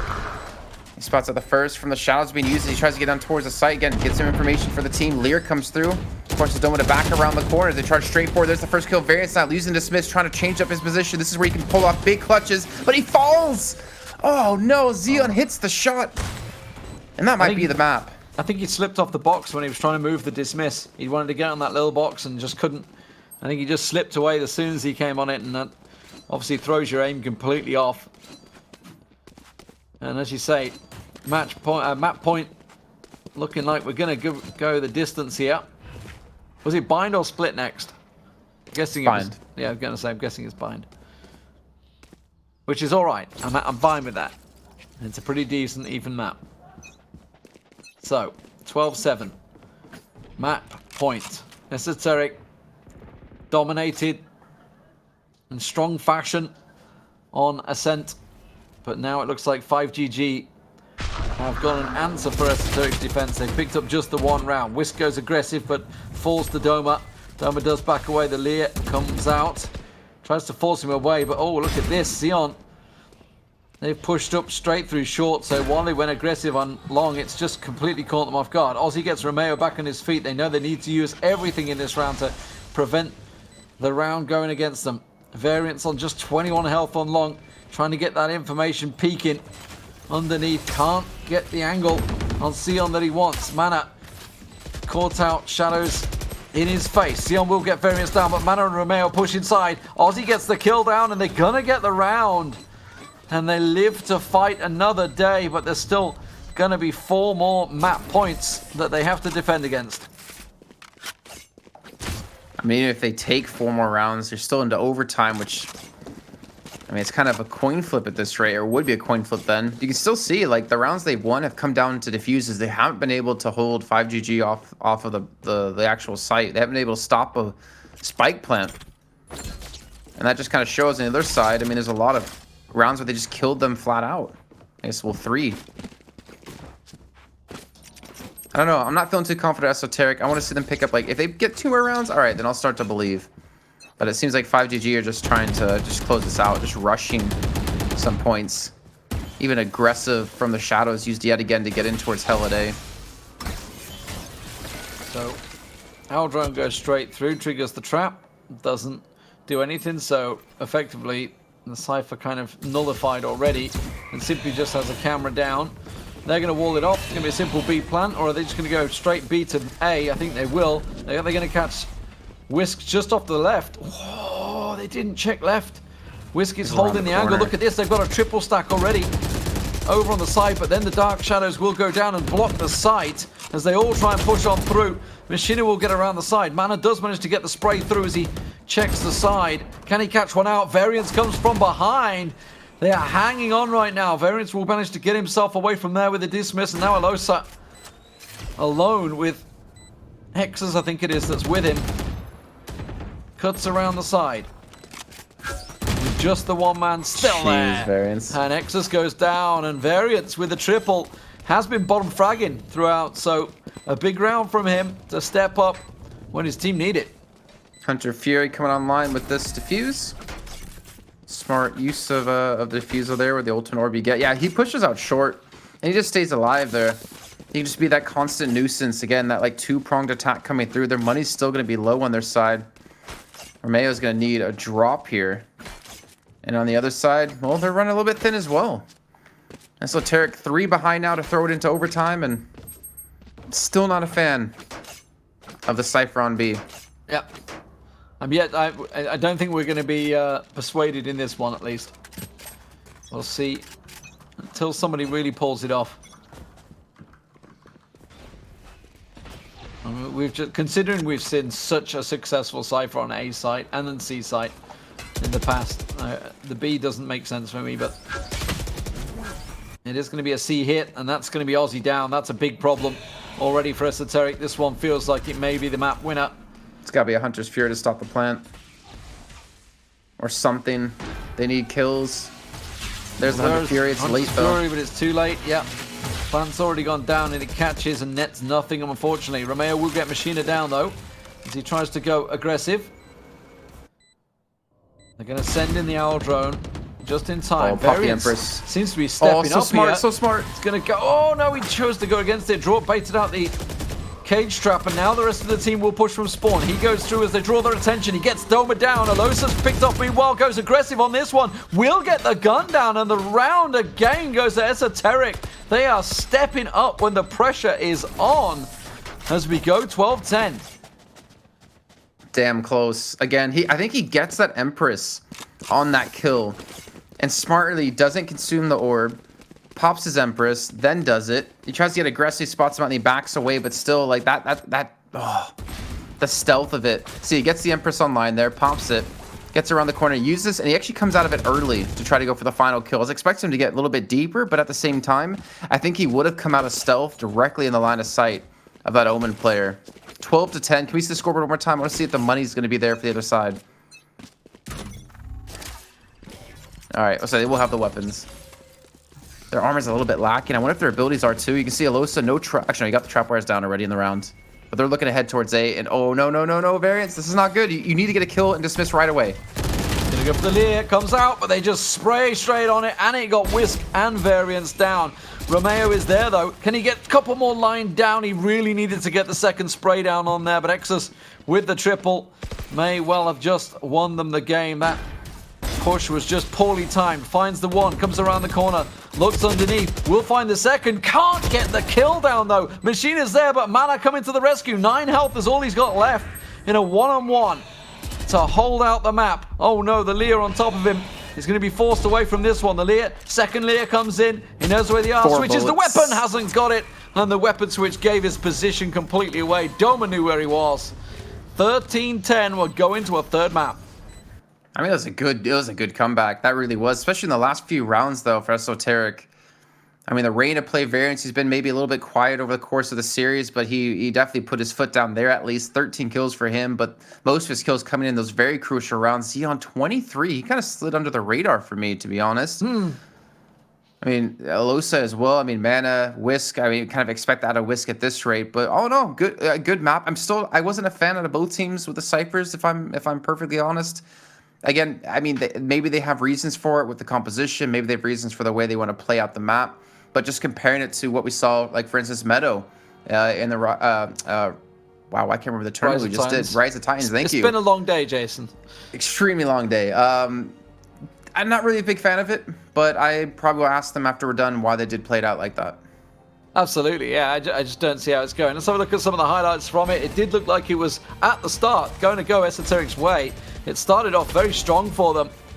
But then we started the whole back and forth. We ended the first half at 6-6, so we were thinking, okay, we have a pretty even game on. But unfortunately for Esoteric, they just didn't have an answer to the attacking half of 5GG. Yeah, I think the problem wasn't even their defense. It was more of their attack that just felt so flimsy at some points. I mean, credit to obviously 5GG to make the right calls, to get the rotations correctly through. But there wasn't many fakes. Like, again, you see here, like, they don't even have the wall completely set up to block anyone from being there. They seem to just barrel in at the same site. Even when they're spotted, they seem to still commit to the site, you know, 10, 20, 30 seconds later when the full rotations came through. I don't know, Haven, I'd even say for both teams, didn't seem too strong. Yeah. Ascent looked a lot cleaner, for at least Esoteric there. But, I mean, we still have the third map. We still have Bind to come. Yeah, I mean, a 6-6 is a strong defensive half, basically, because generally you're looking at an 8-4 or something on Haven is the standard. But I think Variance, at that point, I think he'd have probably already had the call of where he was down on long, so it's probably why he came out of it so fast. But well, we're going the distance, ladies and gentlemen. It means Bind will be the next map in this best of 3 series to see who will move through to the semi-final. There is a second semi-final. It's also a second quarter-final that's also taking place. We did have 2 play out earlier on, so we've already got the top 2 semi-finalists. We're waiting to see who the others will be. We're going to go to a break. When we come back, Bind will be ready to go.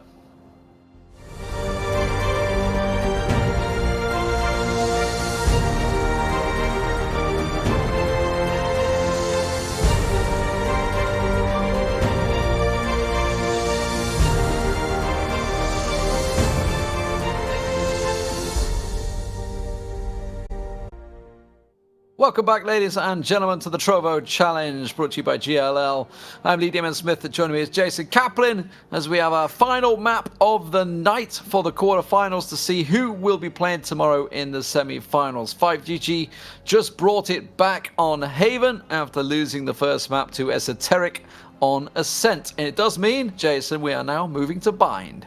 Yeah, and the first time we're seeing Bind, which feels damn weird to say, I'm not going to lie. We saw pretty much every series when we were casted just a few days ago. But hey, pretty balanced map. Honestly, I feel like this is 5GG's way. When it came to pushing onto a site all together at the same time quickly, they looked far better on it.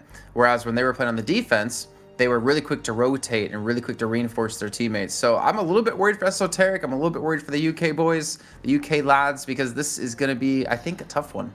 And I wonder how they're going to do it. Remember, obviously, the first map on Ascent, we didn't see a single Sage, and then we saw a double Sage. Well, I can tell you, we only have the one Sage. It's not going to be a mirror match this time around. We have a double Raze, double Brimstone, just a single Breach, a double Sova in there, and a double Cypher. So the big difference just being the Brimstone, no, just the Breach. The Breach and the Sage. That's it. Okay, so Esoteric starting with the Sage, and 5GG saying no.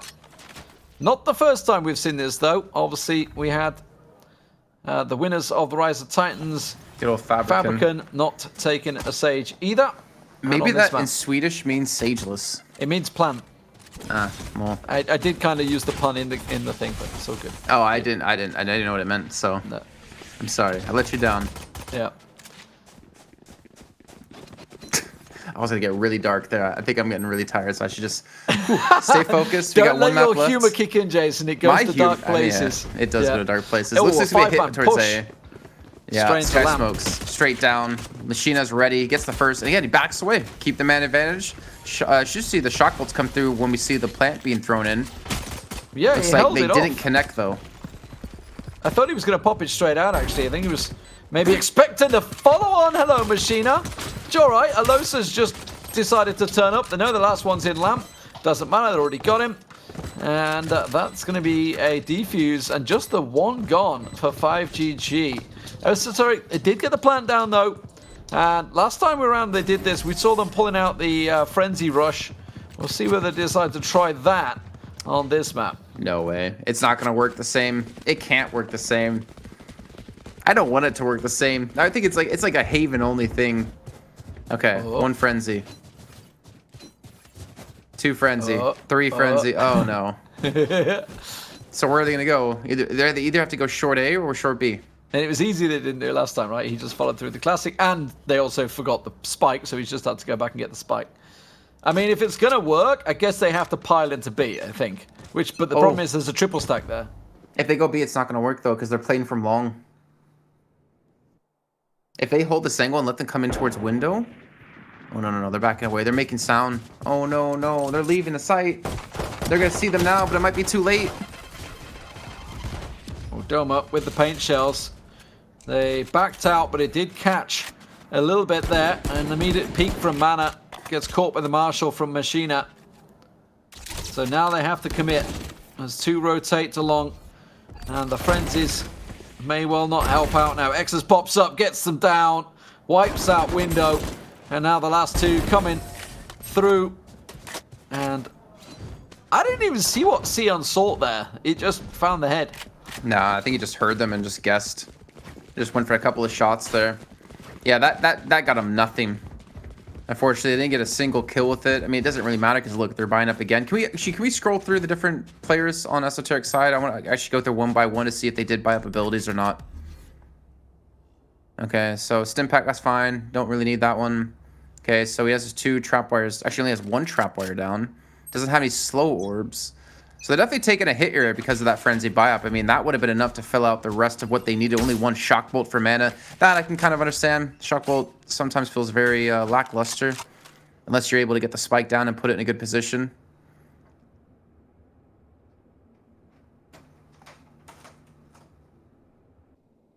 Slow build up. This time, of course, you know, there's not that A-B argument of where the Cypher goes. Alosa is going to be the A player, which will work well. It's the site that generally is set up with the rush, and obviously with the Sage on the attacking side, you generally expect the standard wall play. The Owl Drone just leading the charge, does find the Alosa.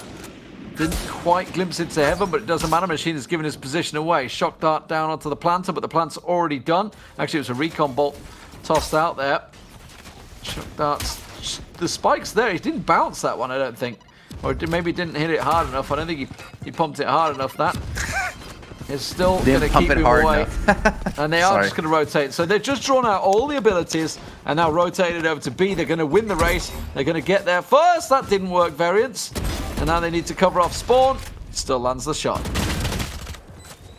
Oh, all right, 1 for 1. Exer's able to push in again. The Outdrone trying to give them a little bit of coverage here as Exer's going to be spotted out by the recon bolt coming through. Machina's going to respawn, but Mayo comes in from behind. That was still an extremely close round. I mean, yeah. Finally, Esoteric did what I wanted them to do on Haven. They go towards one site, they bait all the rotations, and they go towards the other site in the end. I mean, obviously, they have teleporters to help with it here, but that worked out really well. I think they only rotated because of the amount of abilities that kept coming down onto the spike planter, and the spike planter just had to keep avoiding it. It just said, okay, they're all here now. We're too late to get the spike down. The wall had already diminished, so they just had to simply get the hell out of there and rotate. And, well, it paid off for them. It was a bonus, though. I mean, yeah. Let's be fair. Oh, look at this push, though. Very aggressive, yeah, from Doma. Super forward hold. And it's with 3 players yet again. They're denying an entire angle. Flashpoint comes through. Another one's going to... Okay, never mind. Hotline going to come into the side. No one's here, so they could continue to push this again. It's so unfortunate. They've done this before towards B, and then they backed away. That was in round 2. This time, they're going to back away towards the A site and not push for that early info. Flashpoint, Jason. We're not in Counter-Strike. That's what it's called. You said flashbang. Oh, I did? Okay. Well, it's late. You know, you're saying dark shadow when it's dark cover. Oh, that's true, actually. I've been saying dark shadow the whole time. I mean, I actually watched back the VOD the other day, and I called Hunter's Fury about 3 different things. But either way, Variance is on site, and it's been a pretty easy take in the end, but now they have to stop. He's going to push through it. He's going to push through it, and he finds Doma as well. And now they know that the last man is an elbow. Doesn't manage to get the spray down, though. Machina holds one off. They're going to hear the reload. They see the recon bolt, so they know exactly where he is. Oh, God, tagged up so heavily. Yeah, just going to back away and save. The second he gets hit with the pulse, just an instant headshot through the wall. And yeah, there we go. Esoteric, yet again. Another round going to be taken. I feel so bad for 5GG. That's like 2 rounds now. They could have continued to push for information, continue to get aggressive, and they would have been for the better. And in the end, you can't argue with the results for Esoteric. I really didn't favor them in this map after what we saw in Haven. And I am curious to see if they can continue this pace. Oh, no. He's dead. No idea. Tried. So, 2-2 all square. Matching exactly how the maps are. 1 apiece. I didn't actually record the score for Ascent, but it was like 13-7 or something like that, wasn't it? I think. And then a slightly closer game on Haven, which 5GG picked up. And we are just seeing the Marshall stack. Watch them push 5GG. out short B. Don't see anyone and back away again. I'm going to get so sad. But there's definitely going to be someone there this... Oh, they're just going to hold the angle. This is dirty. A paint shell right now would just absolutely destroy this. Oh, he's there as well. Variance just with the mow down. Nexus gets the 1 in the end, but a double already. And now they know they're in the window. So, nothing they can do about that one. Quick and easy round for Esoteric. Machina, the last one. See whether he can maybe steal a weapon away. So he's going to go through teleport and try and nick that weapon. Didn't get a chance to. Oh, they're not even chasing it either. I thought they would have like ran straight for him to deny the weapon. Oh no, he's holding so far up. I think he's going to die again, Demon. I think so too. Oh, finds the 1. Oh, gets the 2nd. A little bit lucky on the spray there. A bit of a jiggle to swing it. And he's going to go and try and get the defuse. He's going to try it. He's running in. He's like, you know what? I'm just going to give it a go. Gets the recon bolt down there. They know where he is, but he's managed to stick it halfway. Ah, I couldn't switch the weapon away quick enough. Good effort. Valiant try from Machina. Big play. I'll give him that. I thought he was going to die before he even got a single kill there. From what happened from the prior round. He still loses his weapon, but again, they saved anyways, right? So they're going to be able to buy up no matter what. I would like to see an operator for them, actually. Either use it to hold like along B or hold it to sit inside window at A. Or maybe even get aggressive. Again, thinking back to the Rise of Titans tournament we were doing, we saw a lot more aggression with the operator, a lot more of this weapon being used. But at the same rate, maybe they're just not feeling too confident with it. You know, maybe both teams isn't one of the weapons that's in their repertoire. And again, they're going to go for the push a second time. Variance, can he do what he did before? Looking for that early damage. Boom bot at the wrong time. And Xeon gets the kill. A-side's very susceptible, though. Wait, 3... Why? Why is there 3 smokes there? You don't need 3 to cover that.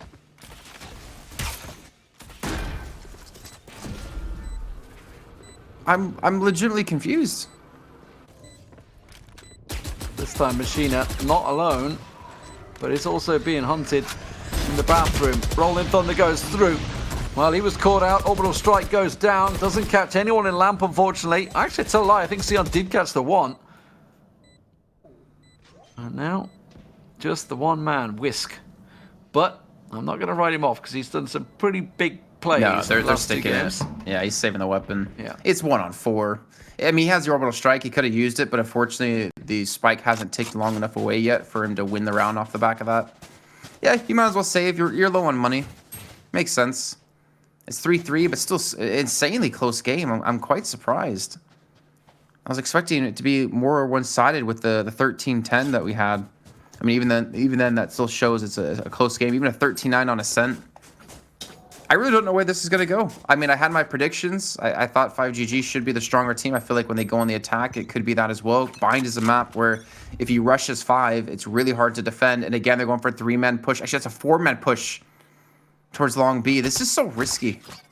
Well, they do have the breach, so they could do the flash in, but I don't know whether it looks like breach is sat ready for the flash. They are going to do the flash approach, but they've left it pretty late, and obviously we can see that they are setting up for the window. There goes the flash. Is he going to go for it? Flashpoint? No, because they see and hear the drone, which means they turn it, they realize. So we're going to pop the aftershock into the window and try and catch them off guard. The second they do look away, they do go for the peak, but Ozzy and Romeo have been taken down on long. But with Whisk on sight, the cyber cage at the moment is just what's keeping them at bay.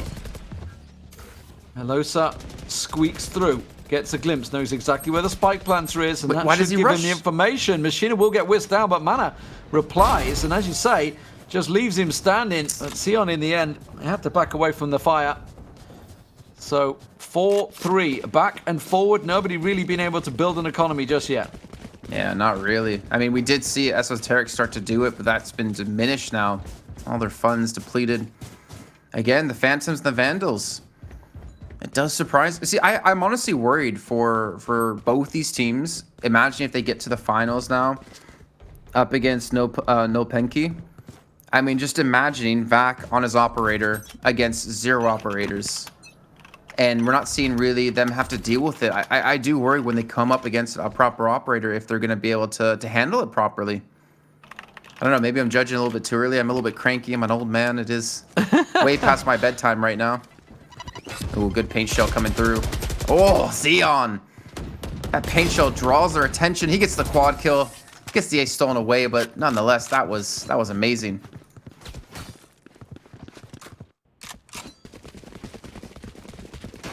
Well, that's the round they needed. That gets their bank set up. I was just saying, you know, they're struggling to build a bank up because it's back and forward, but that's going to stick them in 6k plus territory without losing anyone. But, you know, it's just a simple mowdown.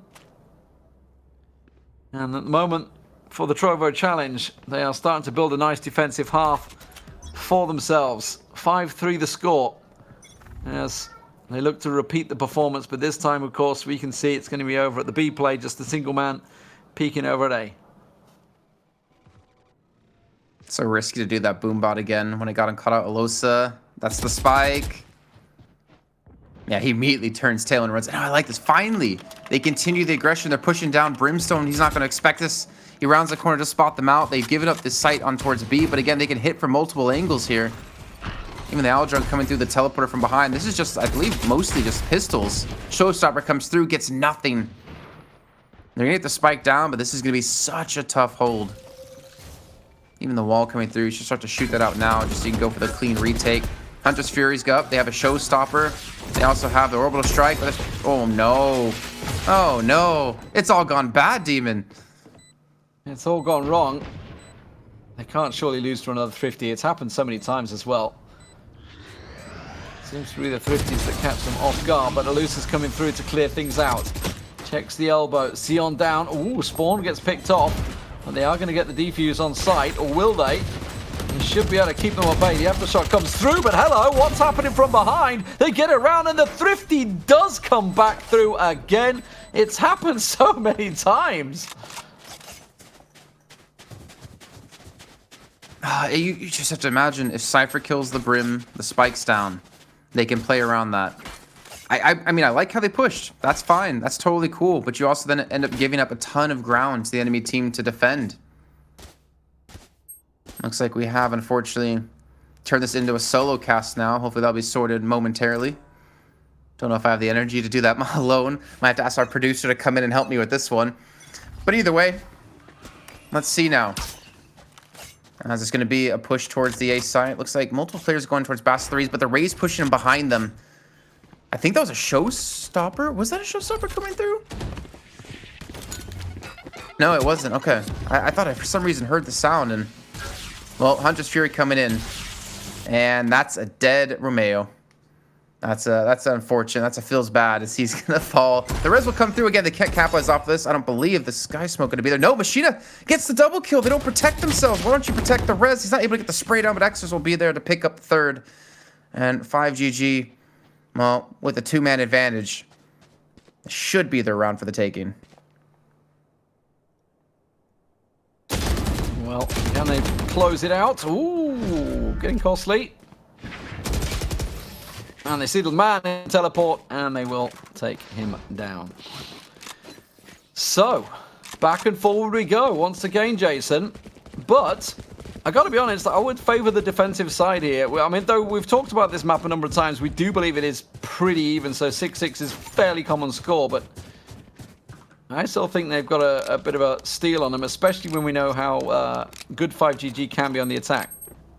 Oh yeah, no yeah. If they pick up these next 2 rounds, I think Esoteric's going to be in for a struggle. I think it comes down to, again, just looking at like Latex from Fabricant on Raze or Happy on Raze. Much more aggressive, looking for more opportunities. This is actually a really good slow orb. Even the Sky Smoke being used just to make sure to protect off Xer, so he gets tagged down. They're trying to fight against us. And, they're giving Window free control. They're finally going to come back around, but they've already gained the ground. The fault line, oh, this could be good. Xeon even going for the peek. The fall line hasn't come through. He's been spotted out. He's getting tagged up. Gets the first kill. He should be falling here, and I don't know how he doesn't die. Well, I guess picked straight down.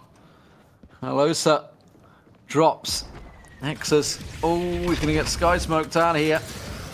It was a double Sky Smoke straight on top of him just to make sure he can't see a damn thing. Orbital Strike kept towards spawn. There's Exus. Is he going to try and push through it? I don't know. Pop on through, looks towards the back, will get spotted out now, and Exus finally pushes forward, but it's just too late. The second the wall was there, and again, back and forward.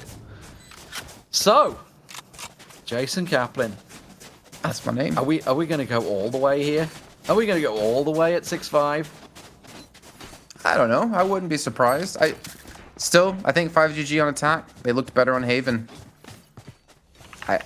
I think it has the potential to, but I think it comes down to them and how confident they are. I think we're seeing them try to get cocky towards some plays. I mean, again, they pushed out B long a little bit. They early stack it. I haven't seen teams 3-man stack positions like this. Like, look how aggressive they're being. Typically, we see teams hold very defensively. Like, they sit back quite a bit more than this. And look how close they're holding towards B short. They're going to peek around the corner directly into Variance's line of sight. And that's the B side taken, and that's the 6-6.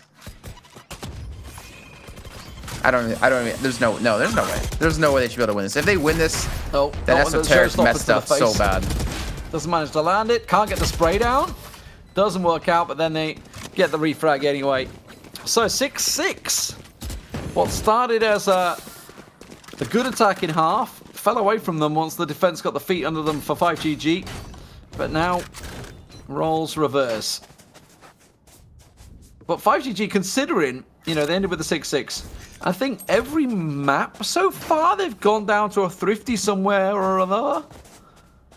I feel like Esoteric, they pulled it off pretty well. Every map we've gone to so far in this series has gone 6-6 at the half. Mind exploding. I don't expect how is it going 6-6 every map? That's crazy. That's insane to me. I don't think I've ever seen a match like this except some recent Counter-Strike casts I've been doing that's gone 11-4s the entire series in multiple series. So here we go. The pistol round, swapping sides. 5GG on the attack now. 3 players, well, 2 players over towards Bass. And see, look at this already switch up. Look how defensively they're playing towards A. Look how defensive they're being towards B, keeping the Sova on the quick rotate when needed. And I can tell you from what I'm seeing on the minimap, it will be.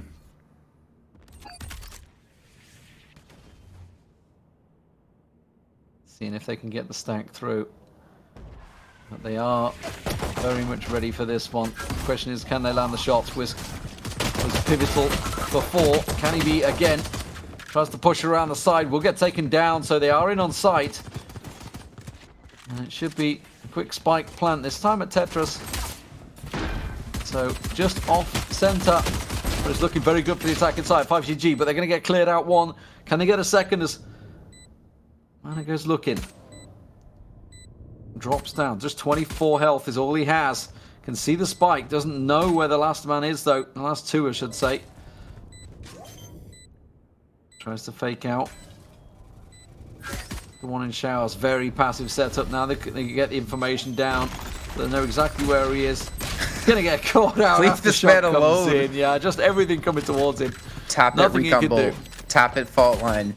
Tap it, cyber cage probably, or something, or trap wire directly on top of him. Who knows? I mean, I will say this: Machina's had some really good lineups with the Sova, and I think, you know, out of every agent in the game, Sova is probably the hardest to master because there's a lot of geometry you have to figure out. There's a lot of angles you have to figure out. A lot of pre-fire spots as well. I mean, for instance, and I've said this before, like Fickle Platypus, he's originally like a Fortnite player and caster, plays a lot of Sova, and he's actually been really working away at trying to find a lot of angles to use. He can open every door on this map with an arrow from the other side of the map, like from outside of the door. He can shoot it across the map to open it through the teleporter, and this is gonna be a quick take towards the A site. Doma gets caught with a battle bot out. And the Boombot will, unfortunately, just Roomba up, I guess, and clean the safe site for the next round. It's like a Roomba. It hasn't got a clue where it's going. Doesn't have too much guidance on it. But it will be the simple second round, as we do expect. We have seen a couple fall away, but this one is not going to be that.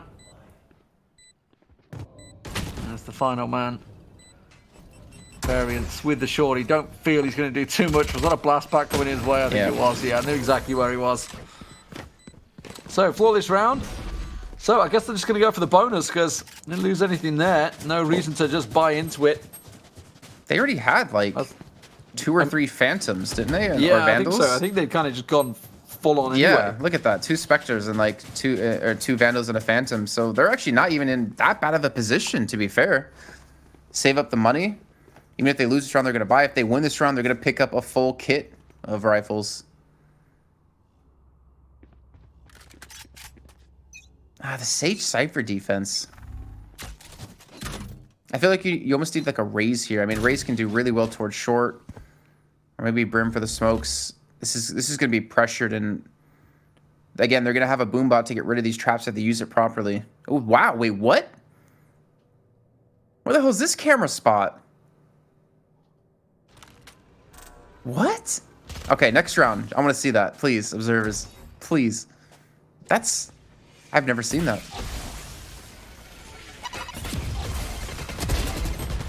Oh, paint shells directly on top of him. 1 for 1. Ozzy trying to wall off, but he doesn't even block elbow. He instead uses it to see over the smoke. Not really a bad trade, but the flashpoint comes through. Man, it gets around the corner. And, well, now Ozzy's kind of left alone here. The farthest one pushed in as Whistler's going to trade 1 for 1. Ozzy comes back through, though, with the kill. Gets a second. Why do you jump out of the window? Well, gifted them the round. Yeah, I had no reason to go for the peak or anything there. I think they're maybe just overconfidence. I'm not too sure, but one of those things, they knew where he was coming from, and they knew he was coming out of elbow. But just, I mean, while you're in that sort of jump motion, you are kind of a free target, effectively. And in the end, it was a simple round for them. Still, they went down to a 1v1, which means, in terms of economy-wise, it wasn't great. Because obviously that was their first buy, so we're seeing a couple of Bulldogs already coming out on the defense.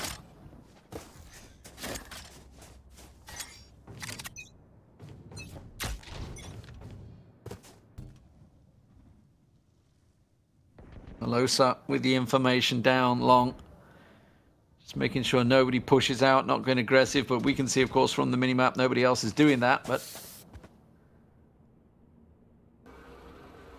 we'll see. Machina goes hunting. They left the spike. What's going on? Okay. So just go for an early push to get out maybe some utility.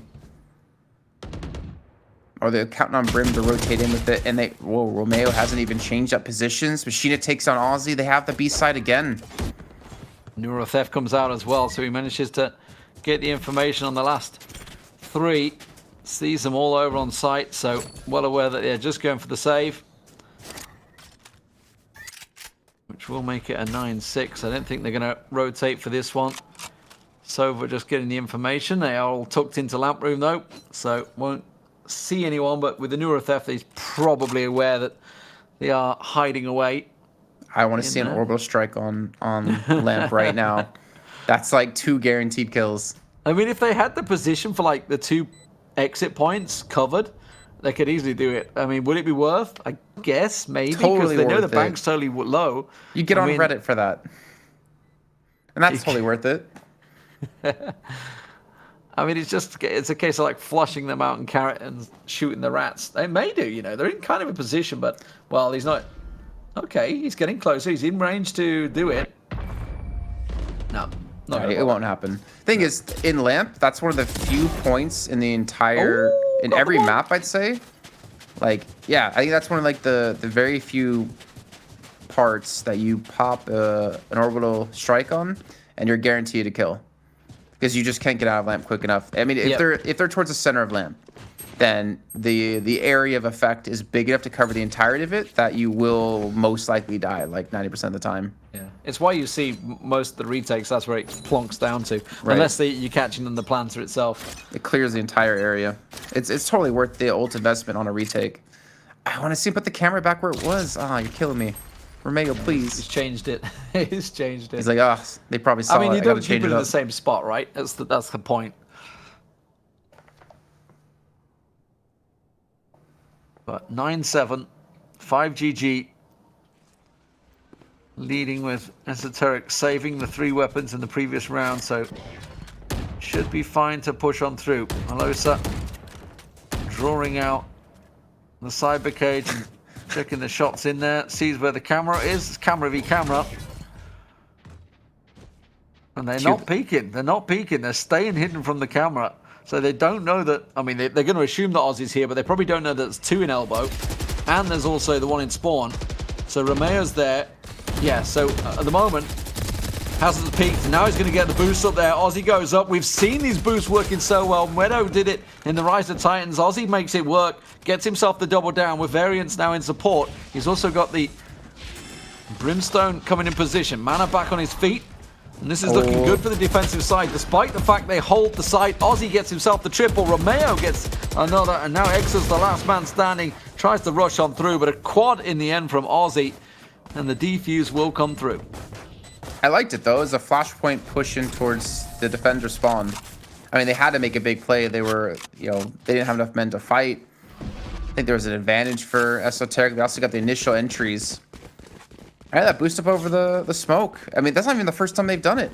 But what's also weird is, I guess maybe it's the decision making, because you could put that a little bit further and cut off the rotations through elbow. But maybe they want to leave it open in case they want to fall back, or if they want to push back through it. Maybe they want to have some assistance.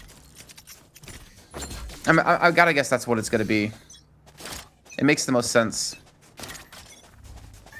And it seems like 5GG just want to commit to this B site over and over again.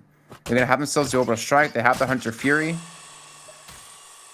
I think the issue is, with the way the meta's gone, that everybody's so used to those A plays, those big... Whoa, Hunter Fury going off. Where? That's towards the A site.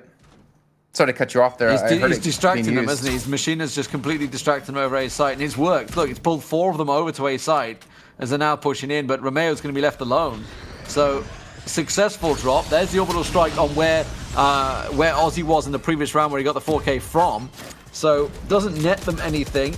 So Cage will go down. They will get the plant in, and it's going to be a 5-man hold. 2 in elbow, 3 in elbow. Spawn. Oh, they just pushed straight through. They want to take these kills. They want to take this entire avenue. Well, there's 4 players there. What are they doing? Well, there's 1 on site. There's someone defusing. Someone's defusing. They finally get down. Mana's there. They're holding the defuse, aren't they? No, he managed to get him down. Managed to get him down, yeah. But Whisk is going to come in. There's still 2 stuck in elbow. If Mana could have held them at bay, Whisk will get it halfway down. Paint shells come through, but don't connect. Whisk gets 1. Whisk gets 2. Job done. Defuse goes in, and that was a really bizarre 5-man hold. I don't know. I think they were just overconfident or what, but that did not work. I had to mute myself because I had to scream some things and say some things. That frustrated me. That many people towards. You had 4 players in elbow. Why aren't you not watching window? Why are you not watching B long? Why are you not planning for B long? Oh, he should not have got that second. They shouldn't have even had a chance in that round. Ah, that's so frustrating. I mean, to the point that they nearly stuck the defuse earlier. I mean, he got it halfway. And it pulled the defender in window to go close enough to shoot it, which then cost him his life. I don't understand the decision making in that at all. Well, they are going to switch things up. It will be an A play, so they know there's one in elbow, but of course they don't have the orbital strike. They just used it in the last round to a net nothing. Variance is going to toss that out. Going to see them pushing in. Whiskey's there, so to get the 2-for-1 trade. But meanwhile, Machina and Aussie down. It leaves the 2-man versus 3, but you can see Machina's pretty low. Backs away from sight. Tries a couple of shots to window. Recon Bolt, did it get any information? I'm not too sure, but they're both 2 in showers, smoked out at the moment. As Romeo pushes, he's going to hold the angle. The spike planted to cover them off. If they can get the double in showers, Mana will find one. Romeo knows exactly where the other is. But they expect the second in showers? No, they don't. Alosa comes out, gets Mana in the back, and now that's caught Romeo in second guessing himself. Yeah, he kind of decided to try and go for the defuse, but it was just too much, too late. Clever for Alosa to not show himself in showers the second time, the second that his teammate got killed. Okay, Demon, I have an answer for why they put 4 in elbow finally. Okay. I come up with a potential reason, but it still doesn't fully make sense. They go into B and there's no one there, right? Does this buy make sense to you? I will find you. Take one thing at a time, Demon, okay? I'm still stuck on the elbow play. No, not really, not fully. So they go for elbow because they see no one in site B. So I think they assume they're going to rotate in from defender spawn. So they may want to all challenge them with like 4 players rushing out. You never expect that defender side, and they get clean kills. That's the only thing I could possibly think of for the reason for doing that. He's up to back out. Okay, double smokes go down. They get the information. The showstopper's there. Flash back in. Showstopper doesn't get it off. Yes, he did. He got Alosa down, but he cost him his life. Mana manages to find Machina. And they are all going to switch over to B site. So the race is on. But are they going to be expecting the backstab? Maybe it's a little too late. So they are slow on the movement. And still, Whiskey is still alive. Orbital strike comes down. Forces them off plant. Briefly, it buys time for Whisk to get Sion down. Whisk gets Doma down as well. So suddenly, the single operator works out. Comes around the back. The Marshall, I was about to say. The Sheriff to the face from Romeo. And Esoteric, once again, pull off a... Can we count it as a thrifty when they have single weapon? Maybe not, because they had an operator. That's a 4.5k investment. But everybody else had pistols. Yeah, I didn't actually see the money when they bought up the operator. Was that a full commitment from the team, or was that just a partial commitment? He just happened to have a lot more money than everyone else, so he bought that while everybody else was on Sheriffs. But did they have no money left when they bought the Sheriffs? Yep. Okay, so that was a forced buy. Yep. I mean, it works out. I guess the 2 players that pushed in from short B to get aggressive ended up working out for them because they had the quick flank, but it wasn't even necessarily the quick flank that won the round for them. And again, B site, another round. Aussie, he's been in his position. Sky Smoke, oh, okay, here's the Rolling Thunder coming through. Finally, the first time we're going to see it in this map. They're going to rush them down an elbow. They want these kills. Slorb comes through. Romeo gets completely pushed out. Even the paint shield's coming through, and they're going to hold the CT push. This should be the spike down, and all 4 players of Esoteric come from the same angle. They're walking straight into a classic and a ghost, and they're getting kills. Somehow, 5GG win the round. That's a thrifty, though, Demon. You wanted to see it? There it is. I mean, it's about time that 5GG did a thrifty on Esoteric, because they've done it to them so many times throughout this best of 3. But look now, with 11-10, match point, one away from match point. Look how many ultis they've managed to stack out. 4 ultis for 5GG. But yeah, check the angles, boys. Check the angles. Everybody looking the same way.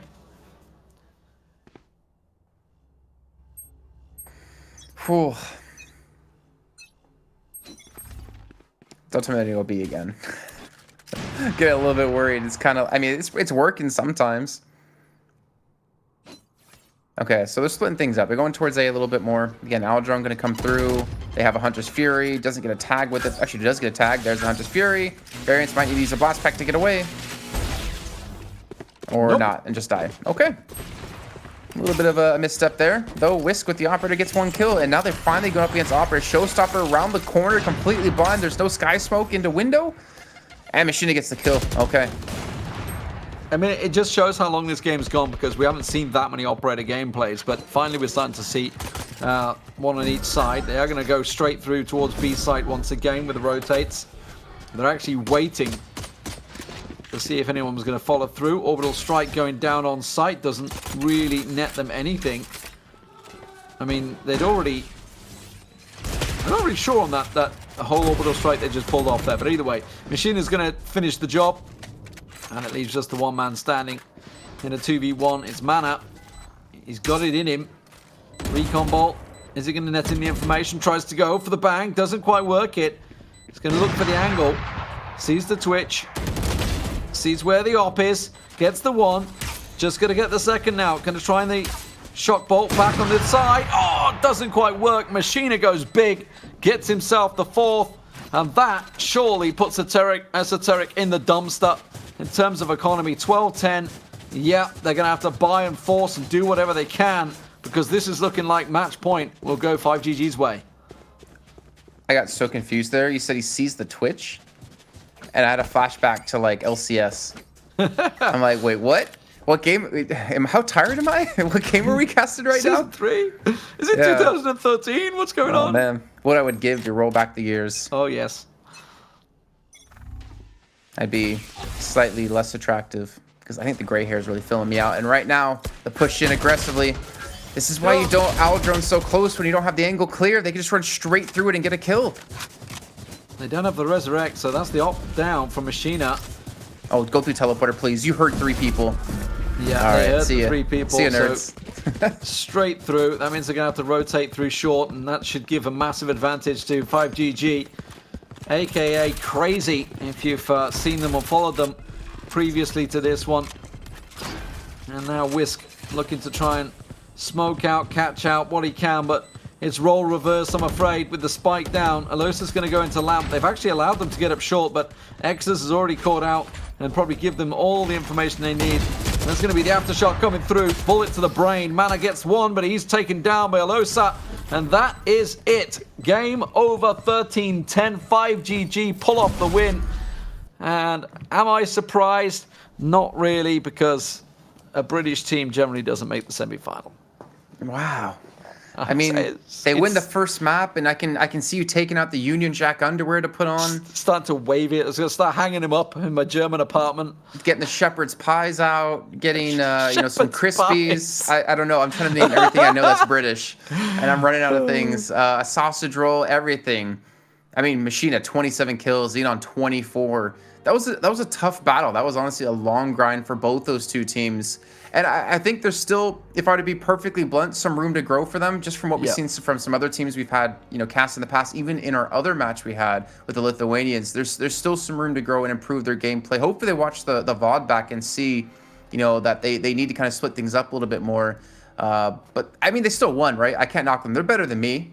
I'm not trying to sound too negative. But I think the semifinals is going to be a very tough challenge for them. I think for me, the biggest problem was once they got the plant down, the defensive setups were just not quite right. That was what was letting them down. Let's have a look at kind of some of the highlights from it. It was a pretty even first half. I mean, it's as even as you could get, 6-6, right? But in terms of pistols, obviously, that's generally where games can be won and lost. But when you see things like that for Sion, just into the grinder effectively, in a position that is, it's bog standard. It's a default position, but for some reason nobody checked it. That's another thrifty. We saw a couple of thrifty rounds. Like, both these teams seem to be on it in their best when they're on the pistols. I don't know how Xeon gets this kill, by the way. He should not have had that. Yeah, I don't flash, know how. blind, wall banged a lot. Yeah, you just got to aim those shots. And that was where Ozzy got pushed. We didn't know why he just decided to jump out in there. There was just a couple of brain farts. This is Ozzy's 4K. So he gets the double. This is a boost. It's something we've seen so often, actually, from that position, from Sages, which is why we generally see the Sage holding on the B site. And Whisk, of course, pulling off the big plays there. Almost worked out for him in the second time. This thrifty, though, like this, That was rough. Like, that was rough to lose. They really had nothing. And Machina getting a quad kill at the end with the operator. Like, they took so many rifles away from them. They took so many guns. And, well, Damon, they took the map and they took the match away from them. And that was something that got going. Once Machina did get that operator in action, he seemed to be fairly unstoppable. And that's kind of what started to grind the rounds out, right? He was getting 2-3 kills per round, starting to clock them up and getting the net KDA going in their favor. So, solid performance overall. It was Ascent, the map that went the way of the Brits Esoteric, but after that 5GG grounded out on both Haven and Bind. So congrats to them. They're going to be going through to the semi-final. Let's see who they're going to be playing. Do we have the second semi-finalist sorted out? We do. It's going to be Teaam Jbzzz. I'm looking forward to casting that one, Jason. Jbzzz. I'm just going Jbzzz. Jbzzz. But of course, the other bracket we saw earlier, we watched Mattistack versus nolpenki. I'm quite excited about that one. I think it's actually a stronger bracket myself. 2G4L versus nolpenki, which obviously we'll find out when we get to the final who had the stronger bracket. But that will be all played out tomorrow. So 6 p.m. tomorrow will be the semi-finals, and 9 p.m. will be the second semi-final. So that's going to be European time. But Jason, while it is us done, there are more matches tonight. We're going to be moving over to the North American series. It won't be myself. It'll be Bok and Van Silly. They're going to be cutting in. The Canadian Frasian sniping sensation himself will be coming in. See, Jason, you're way too young to know Van Silly. 2002 Counter-Strike 1.6. That boy was ripping it up as a player and analyst. I wasn't even born yet. Yeah, probably not, actually. No, you're in your 30s. You definitely were. But they're going to be taking over the stream. That's going to be kicking off in around about 30 minutes' time, actually. They're going to be on with the first match for North America. You're not going to want to miss it. Until then, though, we'll see you tomorrow. The rest of the production, they'll see you in 30 minutes. Good night.